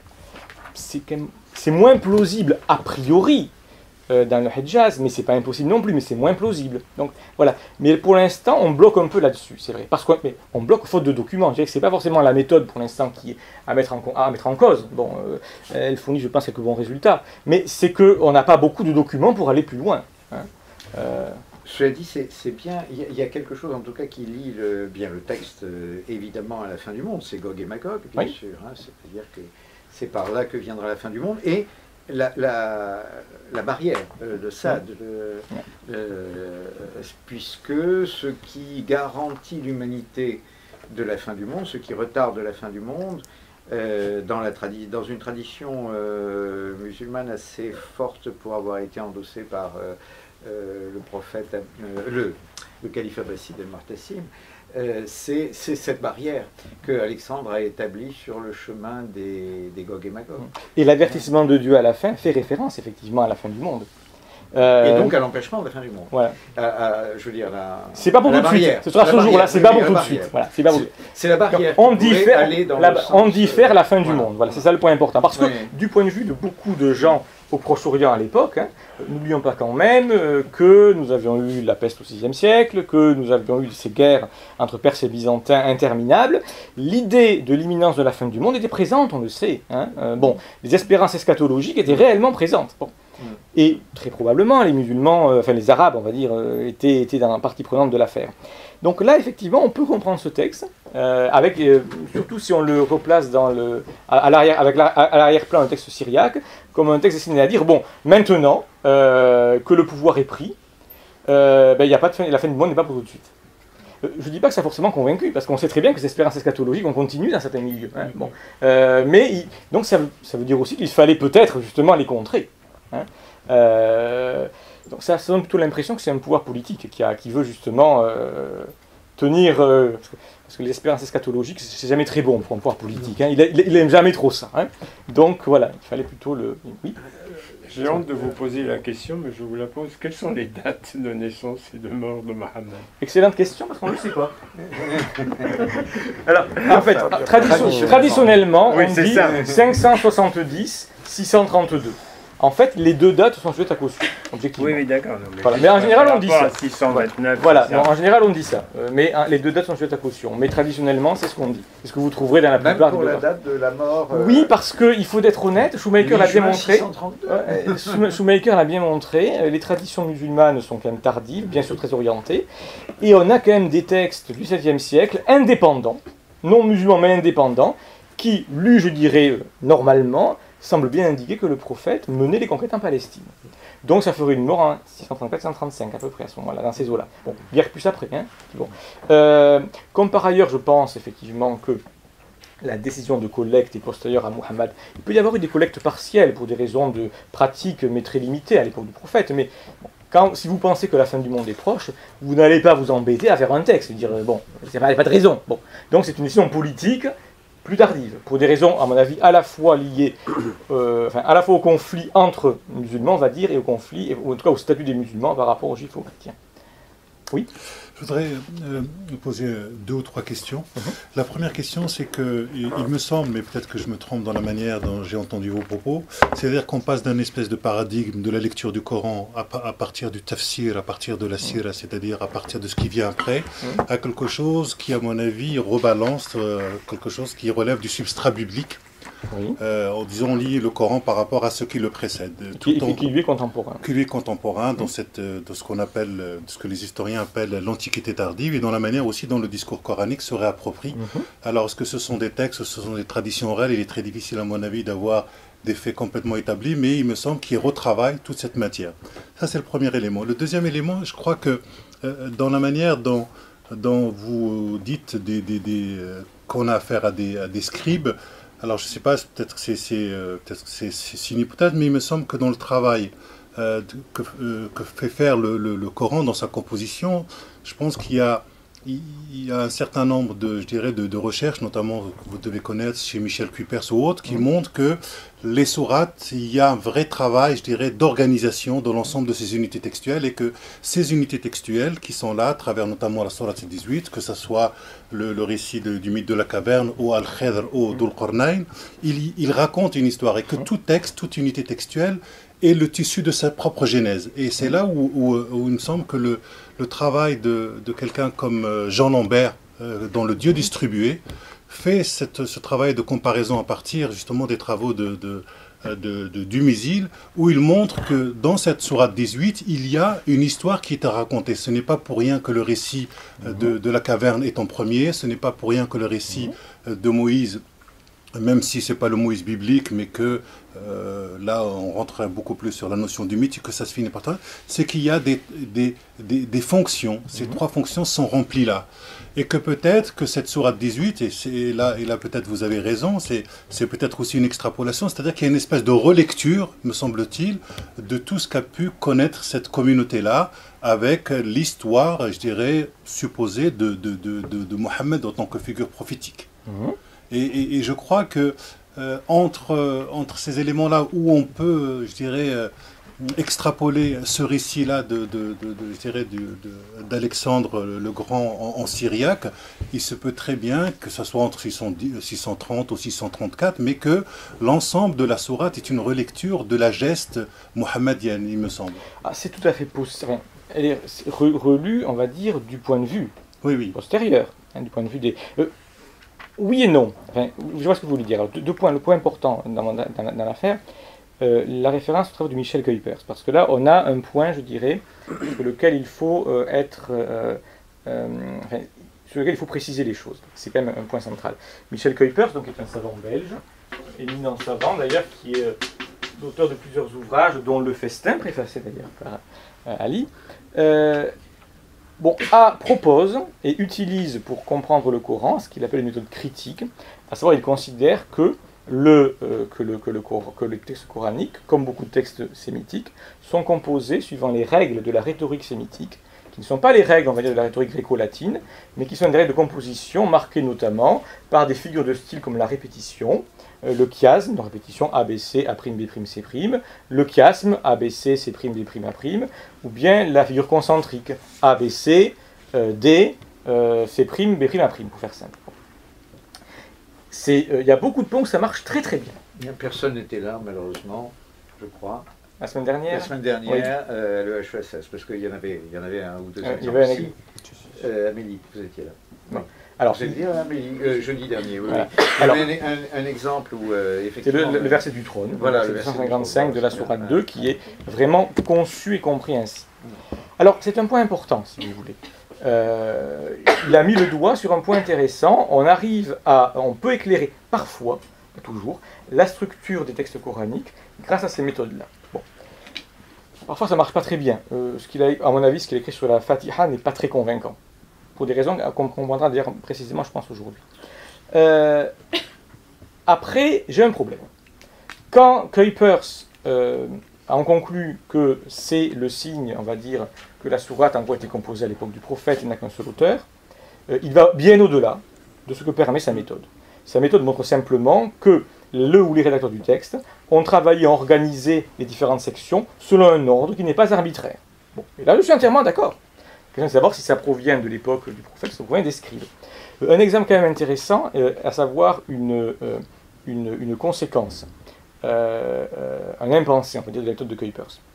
J'ai juste une question. Oui. On dit que ça provient de l'époque du prophète ou des scribes. Est-ce que c'est... Et vous remettez en cause les dires oralement du discours religieux par rapport au cartésien révélé, ou ça voudrait dire qu'il y a une partie de la révélation qui aurait... Il y a deux choses. L'existence de logia prophétique, de paroles prononcées par le prophète, est retenue et intégrée dans le Coran, bien sûr. Le fait que le Coran ne consiste que dans les ipsissima verba du prophète, alors encore en termes techniques, ipsissima verba, donc les paroles mêmes, ça par contre je le mets radicalement en cause. C'est-à-dire que je considère à la fois qu'il y a des passages qui ont été écrits, rédigés en tributaire, et que les scribes ont joué un rôle de mise en scène. Un exemple, un parallèle intéressant. Pour ceux d'entre vous qui connaissent bien les études néo-testamentaires, bon, c'est pas très courant, ben admettons. L'évangile de Marc, donc le plus ancien évangile, en principe écrit, donc, et qui en gros, si on compare l'époque de rédaction de l'évangile de Marc à la vie de Jésus, c'est en gros comme Mohammed et le Coran, grosso modo, c'est en tout cas l'idée d'un Coran hoffmannien. Bon. Dans l'évangile de Marc, vous le relirez chez vous, c'est intéressant, vous vous rendrez compte d'un point intéressant, c'est que Jésus est bien sûr présenté comme le Messie, mais que systématiquement, il demande aux gens pour lesquels il fait des miracles ou autres, de taire cette idée-là. C'est la thèse du secret messianique. Parce que ça va avec le secret, autrement dit, Jésus est le Messie, mais dans l'évangile de Marc, il demande que ce secret-là, que cette idée soit tue, qu'on ne la dise pas. Alors les savants se sont demandé, est-ce que le secret messianique, ça fait partie de la prédication originelle de Jésus, ou est-ce que ça fait partie de la mise en scène de l'idéologie de l'évangéliste supposé s'appeler Marc, c'est pas son nom, d'accord? La plupart des gens répondent la deuxième solution. Bon. Ce que je veux dire pour le Coran, on a évidemment des logias prophétiques, on a certainement des textes liturgiques qui ont été pratiqués à l'époque du prophète, très probablement. On a même, à mon avis, très probablement des textes anti-islamiques. Je pense qu'un texte comme la sourate 112, par exemple, très vraisemblablement pouvait faire partie, on va dire, d'une idée de formule commune, même avant l'époque du prophète. Hein. Mais pour l'analyse, à mon avis, il faut se placer à la fin, à savoir au moment des scribes. Et c'est à partir de là qu'on peut... Par exemple, là, on voit très bien ce qui relève de la mise en scène, ce qui relève d'un récit originel, que l'on peut éventuellement dater. Là, on peut le dater. Parfois, on ne peut pas. Hein. Oui. Voilà. Alors, pour Kuipers, mon problème avec Kuipers, l'impensé de Kuipers, il a, dans son livre sur la sourate El-Maïda, la sourate 5, le festin ou le banquet, il montre, il considère que la sourate est la dernière à avoir été révélée ou composée si l'on veut, mais il analyse et puis il dit clairement c'est une sourate qui prend beaucoup position par rapport aux chrétiens et invite les chrétiens à la conversion. Il dit si comme je le pense la sourate 5 est une unité, et il a montré qu'elle avait une certaine unité quand même, alors, dit-il, on peut s'étonner, pourquoi une telle sourate, à la fin de la vie du prophète, en gros, quand il fait le pèlerinage de l'adieu à la Mecque. Parce que la Mecque n'est pas forcément réputée pour être le lieu d'une si importante communauté chrétienne. Bon, notez que ça ne serait pas plus convaincant à Médine, par exemple. Il y a une solution très simple. c'est de considérer que la sourate correspond à une situation qui n'est pas celle de la vie du prophète, mais qui est un peu postérieure, de quelques décennies. Éventuellement composée à partir de logia prophétique, mais pas uniquement, mais les rédacteurs de la sourate ayant travaillé avec des règles extrêmement précises et rigoureuses, c'est très bien composé, à partir de là, pour écrire un quasi-manifeste politique. Mais ça, c'est le... Excusez-moi. Oui, allez-y. Oui. Mais c'est à vous que je voulais... C'est la conclusion d'un certain nombre d'historiens ou Alors je ne suis pas fou, je vous rassure. Non, Non, il y en a beaucoup. Non, c'est pas de la polémique. Et je vous renvoie, parce que, mis à part les ouvrages de mon voisin, je vous renvoie à il faut le citer quand même, hein, Fred Louis de Prémar, c'est-à-dire de nos meilleurs arabisants malheureusement disparus, mais dont tout... Finalement, il a écrit 2 ouvrages fondamentaux à la fin de sa vie. Les fondations de l'islam et aux origines du Coran. Et au dernier texte constitue sans doute la meilleure introduction aux études coraniques qui sont pratiquées. Et toute sa démonstration est en fait ça. C'est-à-dire, il y a des hadiths, logia, c'est finalement le mot est même, hein, il y a des paroles du prophète, mais pendant très très longtemps, et ça c'est démontrable à travers les textes arabes dont nous disposons et qui sont pourtant très tardifs. Pendant longtemps, on a confondu le hadith et le Coran. C'est-à-dire qu'on n'a pas distingué ce que disait Muhammad et le texte supposé sacré qui a été dégagé de la masse, de l'ensemble des dires du prophète à une époque... voilà, à une époque. Si je peux ajouter pour rassurer mademoiselle, ce n'est pas seulement une thèse des historiens modernes occidentaux. Oui. Déjà, pendant les premiers siècles de l'islam, des groupes, si vous voulez, théologiques politiques, avaient mis en doute, par exemple, l'authenticité justement d'un certain nombre de passages coraniques, et en se fondant sur l'unité narrative, qui n'était pas considérée comme quelque chose de positif. Par exemple, les Kharijites Ajarida, n'est-ce pas, et un certain nombre de Alides, avait mis en doute l'authenticité de toute la sourate 12. Nous sommes au 2e siècle, ou fin 1er siècle. Toute la sourate 12, sourate Yusuf, n'est-ce pas, qui est effectivement peut-être la seule sourate où il y a un début, un milieu et une fin. N'est-ce pas?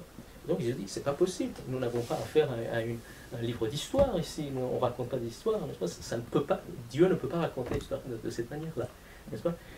Et donc, ça revient un peu à ce que vous disiez, Guillaume, c'est-à-dire là aussi, nous avons une sorte d'histoire avec une certaine unité narrative, n'est-ce pas? Et qui, apparemment, ce genre de narration posait problème, n'est-ce pas? Et donc, si vous voulez, bon, c'est l'orthodoxie musulmane postérieure qui a essayé d'effacer, d'occulter tous ces débats-là. Mais pendant 3 siècles, pendant les musulmans, il y avait énormément de débats sur ce que c'est que le Coran. Et on sait qu'au moins, pendant 3 siècles, au moins 4 ou 5 recensions coraniques différentes circulaient. C'est au 4e siècle que ce Coran-là, que l'on connaît, va être accepté par tous. Mais avant, ce Coran-là n'était pas accepté. Et l'ordre des sourates dans les recensions concurrentes étant différent, avec parfois le même titre, on peut évidemment penser, vu que vraisemblablement c'est organisé peu ou prou selon le système de la plus longue à la plus brève, que certaines sourates à une époque étaient plus longues qu'elles ne le sont maintenant, ou inversement. Ouais. Donc, le Coran a une histoire, si l'on veut. Le texte lui-même, c'est bon. Et moi, ce qui m'intéresse le plus, effectivement, c'est ce rapport de sous-textualité, et justement la manière dont la collecte du texte amène une présentation particulière des paroles sous-jacentes. Soit en ajoutant des éléments, parce que les gens qui composent le Coran, quand le Coran est collecté, la situation n'est pas la même qu'à l'époque du prophète. Il faut donc résoudre des problèmes, des difficultés qui n'étaient pas celles qui étaient de l'époque du prophète. La sourate, par exemple, dans la sourate 3, les versets 33 à 63, donne la furieuse impression de répondre point par point à une lettre pastorale d'un évêque nestorien, Choriav II, lettre composée en 650. Le verset 110 de la sourate 5 fait clairement référence à la sourate 3 dans sa présentation de Jésus. Et précisément au verset de la sourate 3 dont je viens de parler. Donc il est postérieur à la sourate 3. Donc voilà, vous comprenez, on fait une chronologie relative en essayant d'avoir quelques points de repère. Si vous voulez essayer de tout expliquer, ce que veut faire Neuwirth finalement, Neuwirth reconnaît que ça ne peut pas être des systèmes à Werba collectés. Donc elle imagine un système effectivement de discours contre discours. Tu dis Neuwirth, c'est une savante allemande. Oui, voilà, Angelika Neuwirth. Voilà. Qui est aujourd'hui à Berlin. Elle ne sévit plus à Beyrouth. Elle ne sévit plus à Beyrouth. Et donc, voilà, vouloir tout ramener sur la période relativement brève de la vie du prophète, ça amène à des conséquences extrêmement indubitables. On a le cas aujourd'hui avec l'exemple de la sourate 18. Hein. Bon, ça modifie radicalement le champ. Donc l'idée est quand même de partir sur une construction progressive. Donc, non pas dire l'islam né hors d'Arabie, bon, mais ne pas dire non plus que tout est déjà joué, je dirais, quand l'islam sort d'Arabie, si je puis dire. Mais simplement, le Coran est un texte qui a une histoire assez longue, hein, tout au long du 7e siècle, à peu près, hein, pour avoir une... C'est pour ça que j'ai dit que je le prenais comme un texte du 7e siècle, parce qu'effectivement, il est vraiment au sens propre du 7e siècle. On trouve en lui certainement les strates de l'évolution même des communautés qui, au départ, ont reçu la prédication de Mohammed. Oui. Vous avez dit...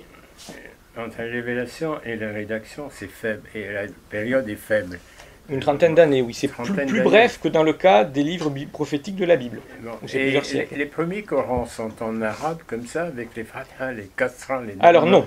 Parce que là, j'arrive à lire. Hein. Non, les premiers Corans, effectivement, ne comportent pas les voyelles ni les points diacritiques. C'est vrai. Ouais. Non, effectivement. Bon, ça, c'est un autre point, c'est-à-dire qu'effectivement, la transmission du texte écrit a été aussi soumise à des aléas. Hein. Bon, Luxembourg va trop loin, bon, l'auteur... C'était les premiers Corans qu'on a. Parce que moi, j'ai suivi des cours de professeur Engelberg ici sur la Bible chrétienne. Et d'après les premières Bibles, d'après ce qu'il nous a dit, c'était en grec, mais nettement postérieur à la vie de Jésus, je ne sais pas, 3 ou 4 siècles. Un peu moins. On a des fragments plus brefs qui sont plus anciens. Dans le cas du Coran, on n'a pas de Coran complet avant un bon bout de temps, on a beaucoup de fragments très difficiles à dater. 860. Voilà. Mais on a des fragments plus brefs. C'est déjà dans ce... non, les fragments les plus anciens n'ont pas les voyelles, n'ont pas les points diacritiques. Le gros problème qu'on a, c'est la datation des fragments de Sanaa, puisque, alors récemment, il y a eu un travail on va dire très ambitieux de Behnam Sadeghi, un savant américain d'origine iranienne, qui lui, fait de l'apologétique et disons les choses comme elles sont, était absolument convaincu d'avoir démontré qu'un fragment du manuscrit de Sanaa était à 95% de chance antérieur à 656, voire probablement peut-être de l'époque du prophète. Bon. L'ennui, comme il devrait le savoir d'ailleurs, parce que Robin a fait ses très bon, hein, donc il est filou. L'ennui, c'est que Christian Robin l'a annoncé lui-même d'ailleurs depuis quelques temps, on a fait des datations avec des manuscrits de Sanaa et on est tombé avec d'autres manuscrits et on est tombé sur des dates absolument aberrantes, comme entre 430 et 499. Ce qui est aberrant, évidemment, c'est largement antérieur. Tu veux dire des datations au carbone 14 ? Oui, voilà. Oui, c'est ça, le carbone 14. Donc en fait, le principal problème, c'est qu'on n'a pas de calibration, si vous voulez. Le carbone 14, peut être relativement fiable, mais on sait très bien que l'évolution, relativement... Pour des périodes relativement anciennes. Tu peux savoir si c'est du 3e millénaire ou du 2e. Oui. Là, on n'a pas de calibration, surtout... Vous avez deux problèmes, si vous voulez, le carbone 14, j'explique rapidement pourquoi vous ne sauriez pas. Le carbone 14 permet de dater en années, donc depuis l'époque présente, de la matière organique, si vous voulez. Selon l'évolution du taux de carbone 14, donc un isotope radioactif du carbone dont le numéro atomique est 12, comme vous le savez tous, ayant suivi des cours de physique au lycée. Bien. Alors, le principe est assez fiable, sauf qu'il y a deux problèmes à régler. Le premier, c'est la contamination.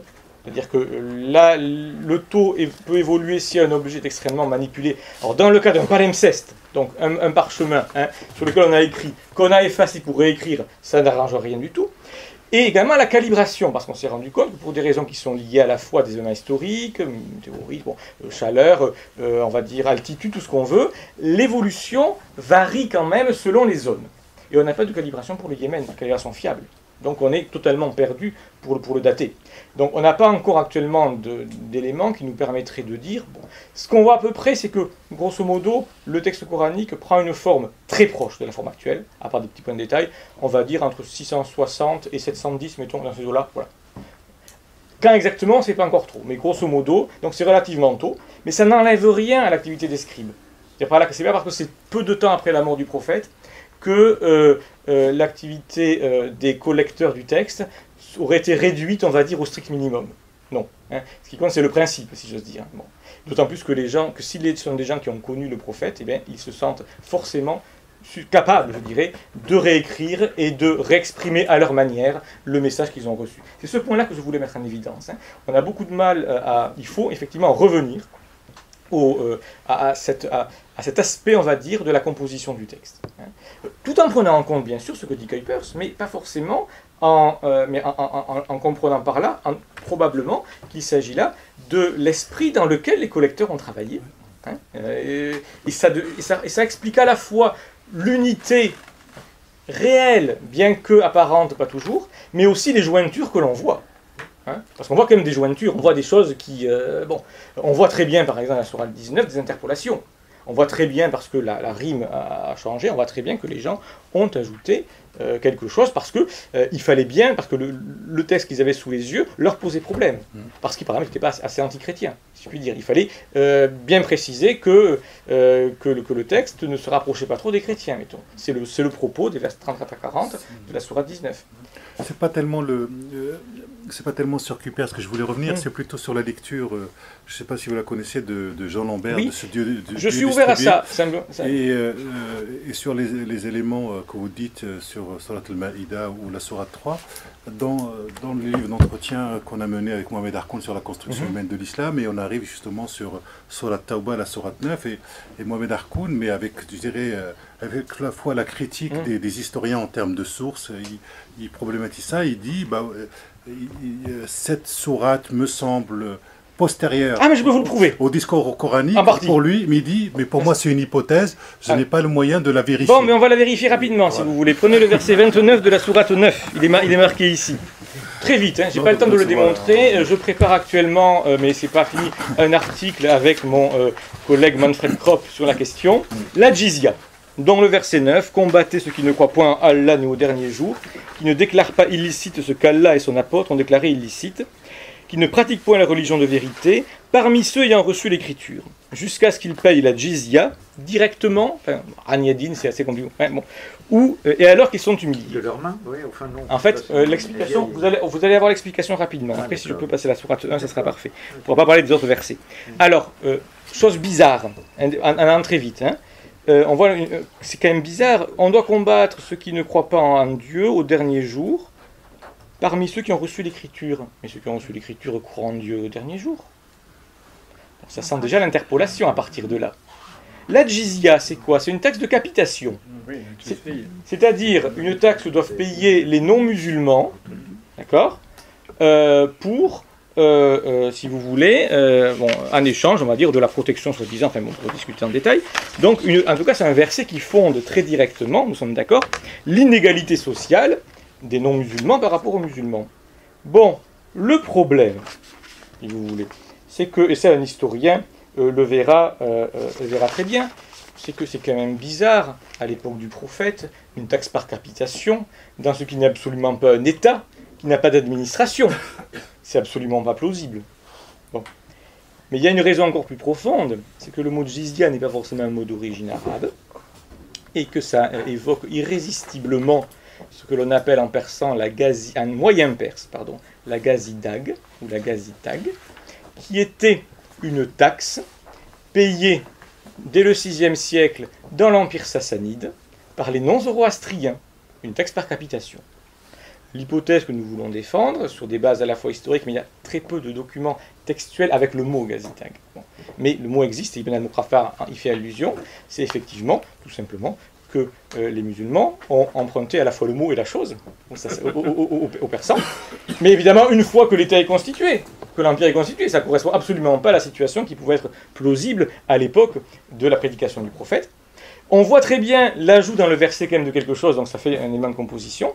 Donc la seconde partie du verset est une interpolation postérieure, relevant d'une époque qui n'est pas celle du prophète, mais qui est celle où on a un empire à gérer, et où on a emprunté une institution chez les Sassanides. On sait très bien, ça a été très bien montré en plus par Milka Lévy-Roubin dans son livre récent, que dans son traitement des non-musulmans, les califats omeyyades et abbassides ont emprunté énormément aux règles byzantines, aux règles sassanides et à l'idéologie de la classe des prêtres zoroastriens par rapport aux autres. C'est-à-dire que la manière dont l'élite musulmane devait se différencier, on va dire, de la populace majoritaire pendant très longtemps, était à peu près comparable, idéologiquement parlant, à la manière dont la classe des prêtres zoroastriens se distinguait du reste de la société sassanide.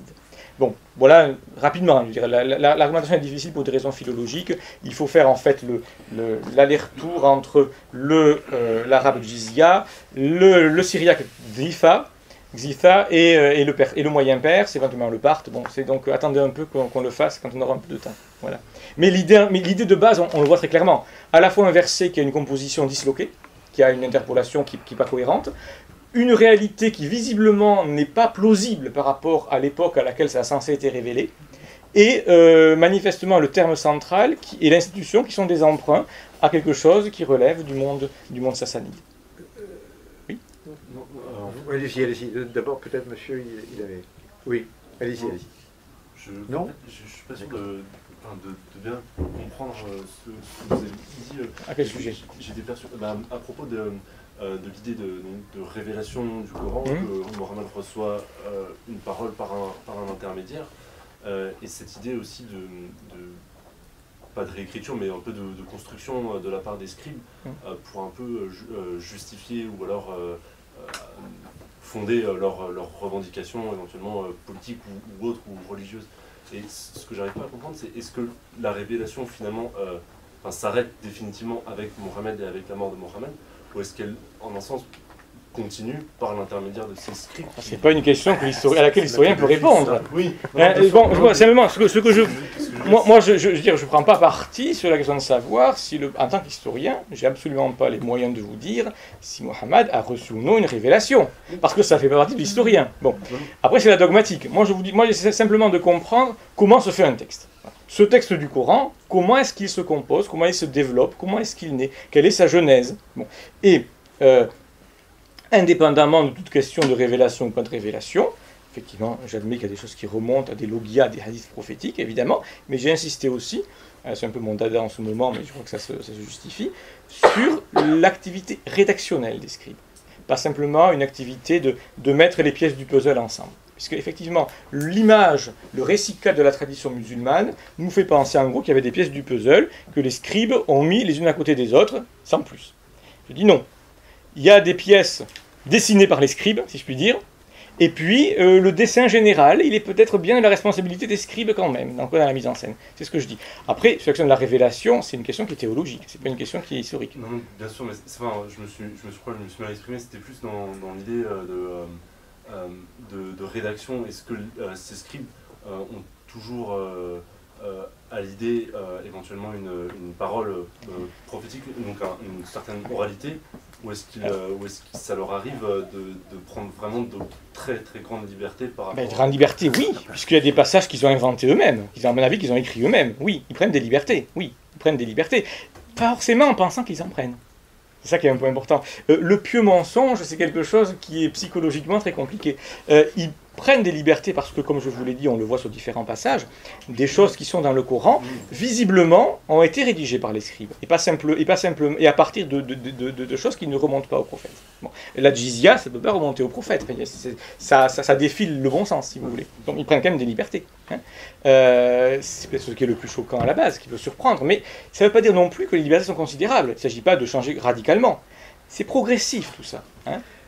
Je vous rappelle toujours, parce que ça, il faut toujours vous en souvenir, nous avons tout de même fait des cours là-dessus depuis la deuxième, voire la troisième année, selon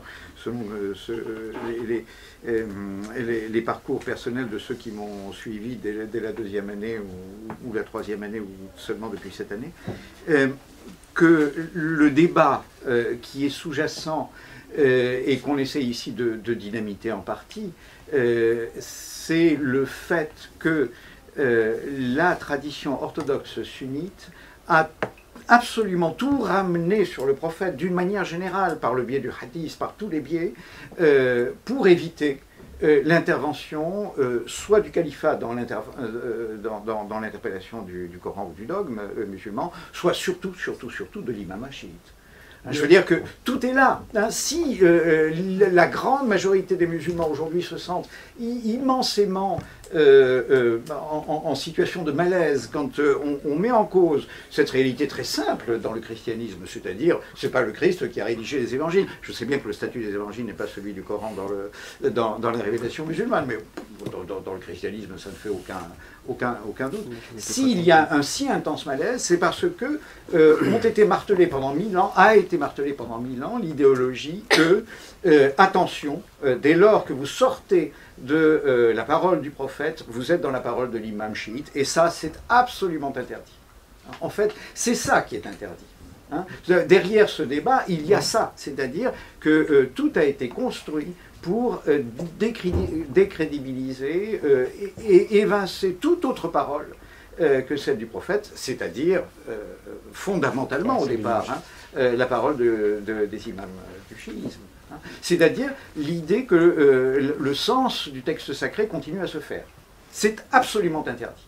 C'est ça qui est interdit. Et c'est ça qui fait que on a des réactions encore aujourd'hui tout à fait d'étouffement quand on parle de cette réalité simple, c'est-à-dire que le Coran a continué à se faire après la mort du prophète. Voilà. L'imam chiite. Ben oui, parce que malheureusement dans le chiisme, c'est justement, et oui je sais, c'est justement dans le chiisme, c'est la base, c'est que l'interprétation, le ta'wil continue à se faire. Ah d'accord. Et voilà, c'est que rien n'est clos. Ah d'accord. C'est que rien n'est clos et que je ne sais pas quand ce sera clos. Vous avez une nouvelle? Je ne sais pas. Probablement pour les premiers chiites, il ne s'agit pas seulement de ta'wil, mais carrément la révélation continue. Oui, voilà. Ah, d'accord. À partir d'un moment, on a l'impression que les chiites commencent à s'auto-censurer sous la pression, probablement. Mais nous avons quand même les capacités de l'imam sont les mêmes capacités, c'est-à-dire qu'il reçoit la révélation, il est en relation avec les anges, n'est-ce pas, il y a quand même des dizaines, enfin des centaines de textes qui vont dans ce sens-là, n'est-ce pas? On a l'impression que véritablement pour les premiers chiites, la révélation ne s'arrêtait pas avec la mort du prophète. Mais il y a eu le 5e Mahdi, le 7e, le 12e, je sais pas. Imam. Mais il y a encore des chiites qui disent que ça continue. Si j'ai compris, parce que j'ai pas mal voyagé. Disons, les choses changent à partir du IVe siècle à cause de l'établissement parfois violent d'une certaine orthodoxie. Avant le IVe siècle, il y a énormément de débats, il y a une grande diversité, vous savez, même sur la question est-ce que Mahomet est le dernier prophète législateur ou pas? Est-ce que l'expression coranique, le sceau de la prophétie, ça veut dire le dernier des prophètes ou non simplement le confirmateur des... Et tout ça, c'est effectivement, comme vous venez de dire, c'est une certaine orthodoxie sunnite assez tardive quand même, qui a essayé d'occulter tout ça et d'effacer, n'est-ce pas? Mais sinon, le premier siècle de l'islam, il y a un bouillonnement de ces... Et effectivement, là, les chiites, et vous savez, ça n'a rien d'un scoop. Moi, je pense que ce qu'on appelle le sunnisme a été élaboré en réaction d'un certain schisme qui est plus ancien. C'est toujours la même question, c'est-à-dire les hétérodoxies ou les hérésies sont toujours plus anciennes que parce que j'ai été chez les Ismaéliens à Islamabad, Karimabad là-haut, et ils disaient j'avais expliqué, il y avait deux villages, il y avait un torrent qui séparait les deux. On a été de l'autre côté pour faire une ascension. Et j'étais chez les Ismaéliens, et de l'autre côté, c'était des chiites, mais qui n'acceptaient pas des duodécimales, oui. Bon, j'étais en Iran, pour eux c'est le 12e, mais alors je suis un peu... Il y a les Haïdites aussi, on ne va pas compliquer encore avec les Haïdites. Perdu. Les différentes formes d'Ismaéliens, mais c'est vrai que ça fait partie de... Attendez, j'étais chez les Ismaéliens, j'étais chez les duodécimes. Mais le problème, c'est que ça se poursuit. C'est ça, se poursuit. Comme je ne suis pas religieux en plus, ça pose problème. Juste pour finir donc cette conférence... Est-ce qu'on a le temps de passer à la... Rapidement, parce que c'est une question très vite, oui, un petit quart d'heure. Donc j'avais demandé aux étudiants quand même.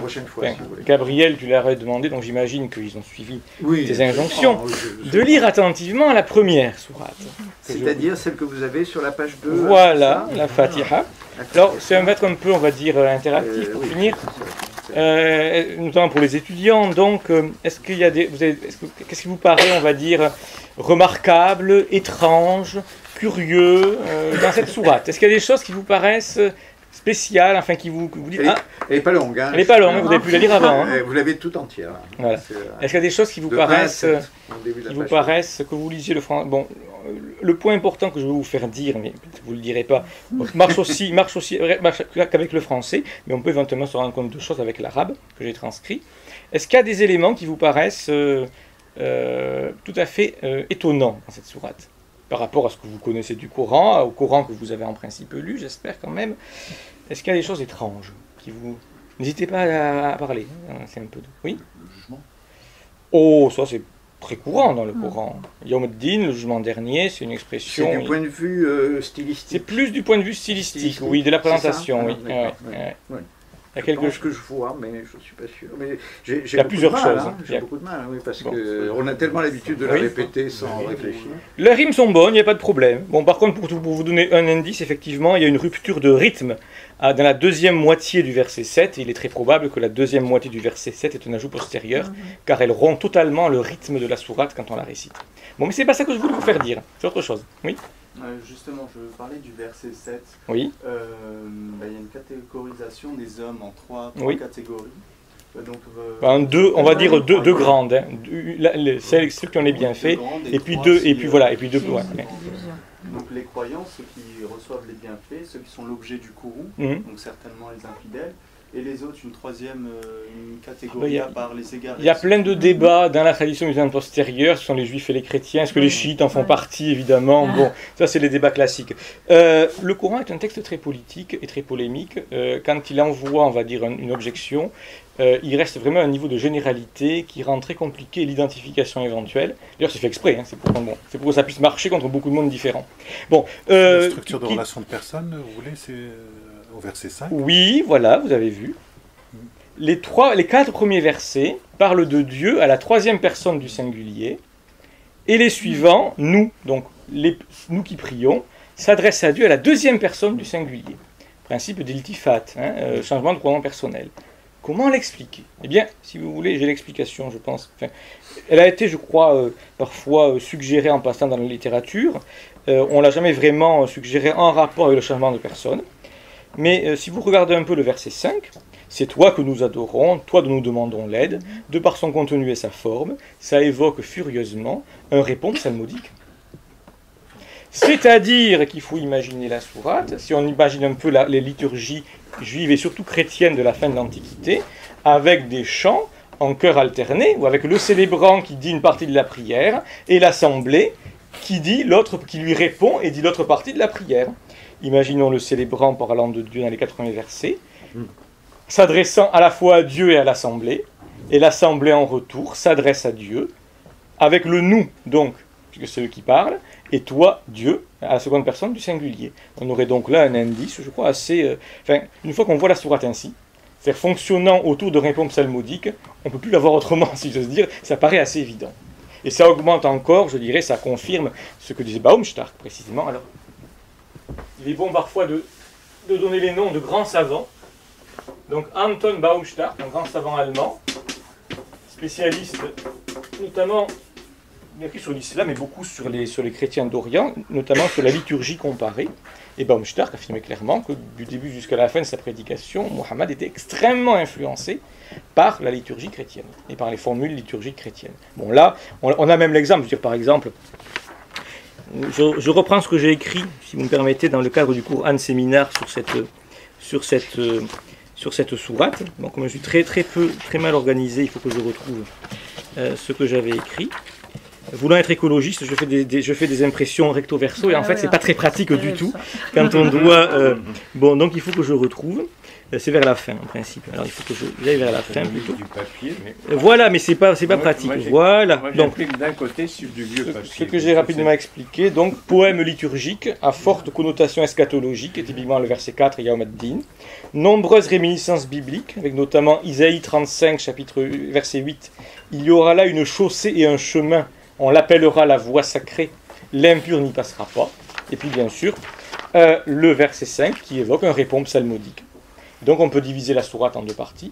Première partie, versets 1 à 4, récité par, on va dire, le célébrant, qui s'adresse à l'assemblée, et la suite, psalmodiée, en réponse par l'assemblée. Ce qui est là une explication possible dans ce cas-là. Parfois ça peut être le cas aussi ailleurs, mais c'est vraiment une explication minoritaire, mais parfois qui marche, des changements de pronoms personnels, si curieux dans le Coran.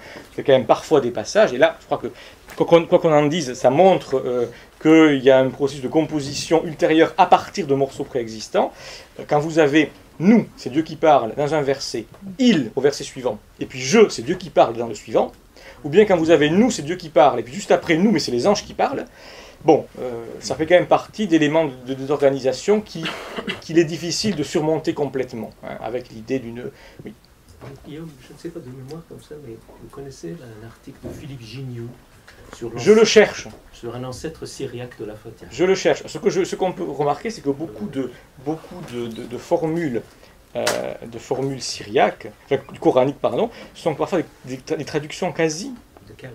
Des calques du syriaque. Hein. Beaucoup de textes liturgiques, de prières aux textes liturgiques du Coran sont quasiment des calques du syriaque. C'est le cas de la première partie de la Shahada, par exemple. On a dans les psaumes, dans la Péchita, dans les psaumes, on a exactement ça. Hein. À part que c'est Seigneur, Moria, et pas Dieu, mais évidemment le Coran met Dieu parce que ça fait une assonance beaucoup plus importante. Ce qui nous pousse quand même à penser que la communauté, on va dire, originelle, quelle que soit ce qu'elle est devenue par ailleurs ensuite, était très marquée par une forme de christianisme peut-être hétérodoxe. Voilà, ça c'est effectivement. Des questions?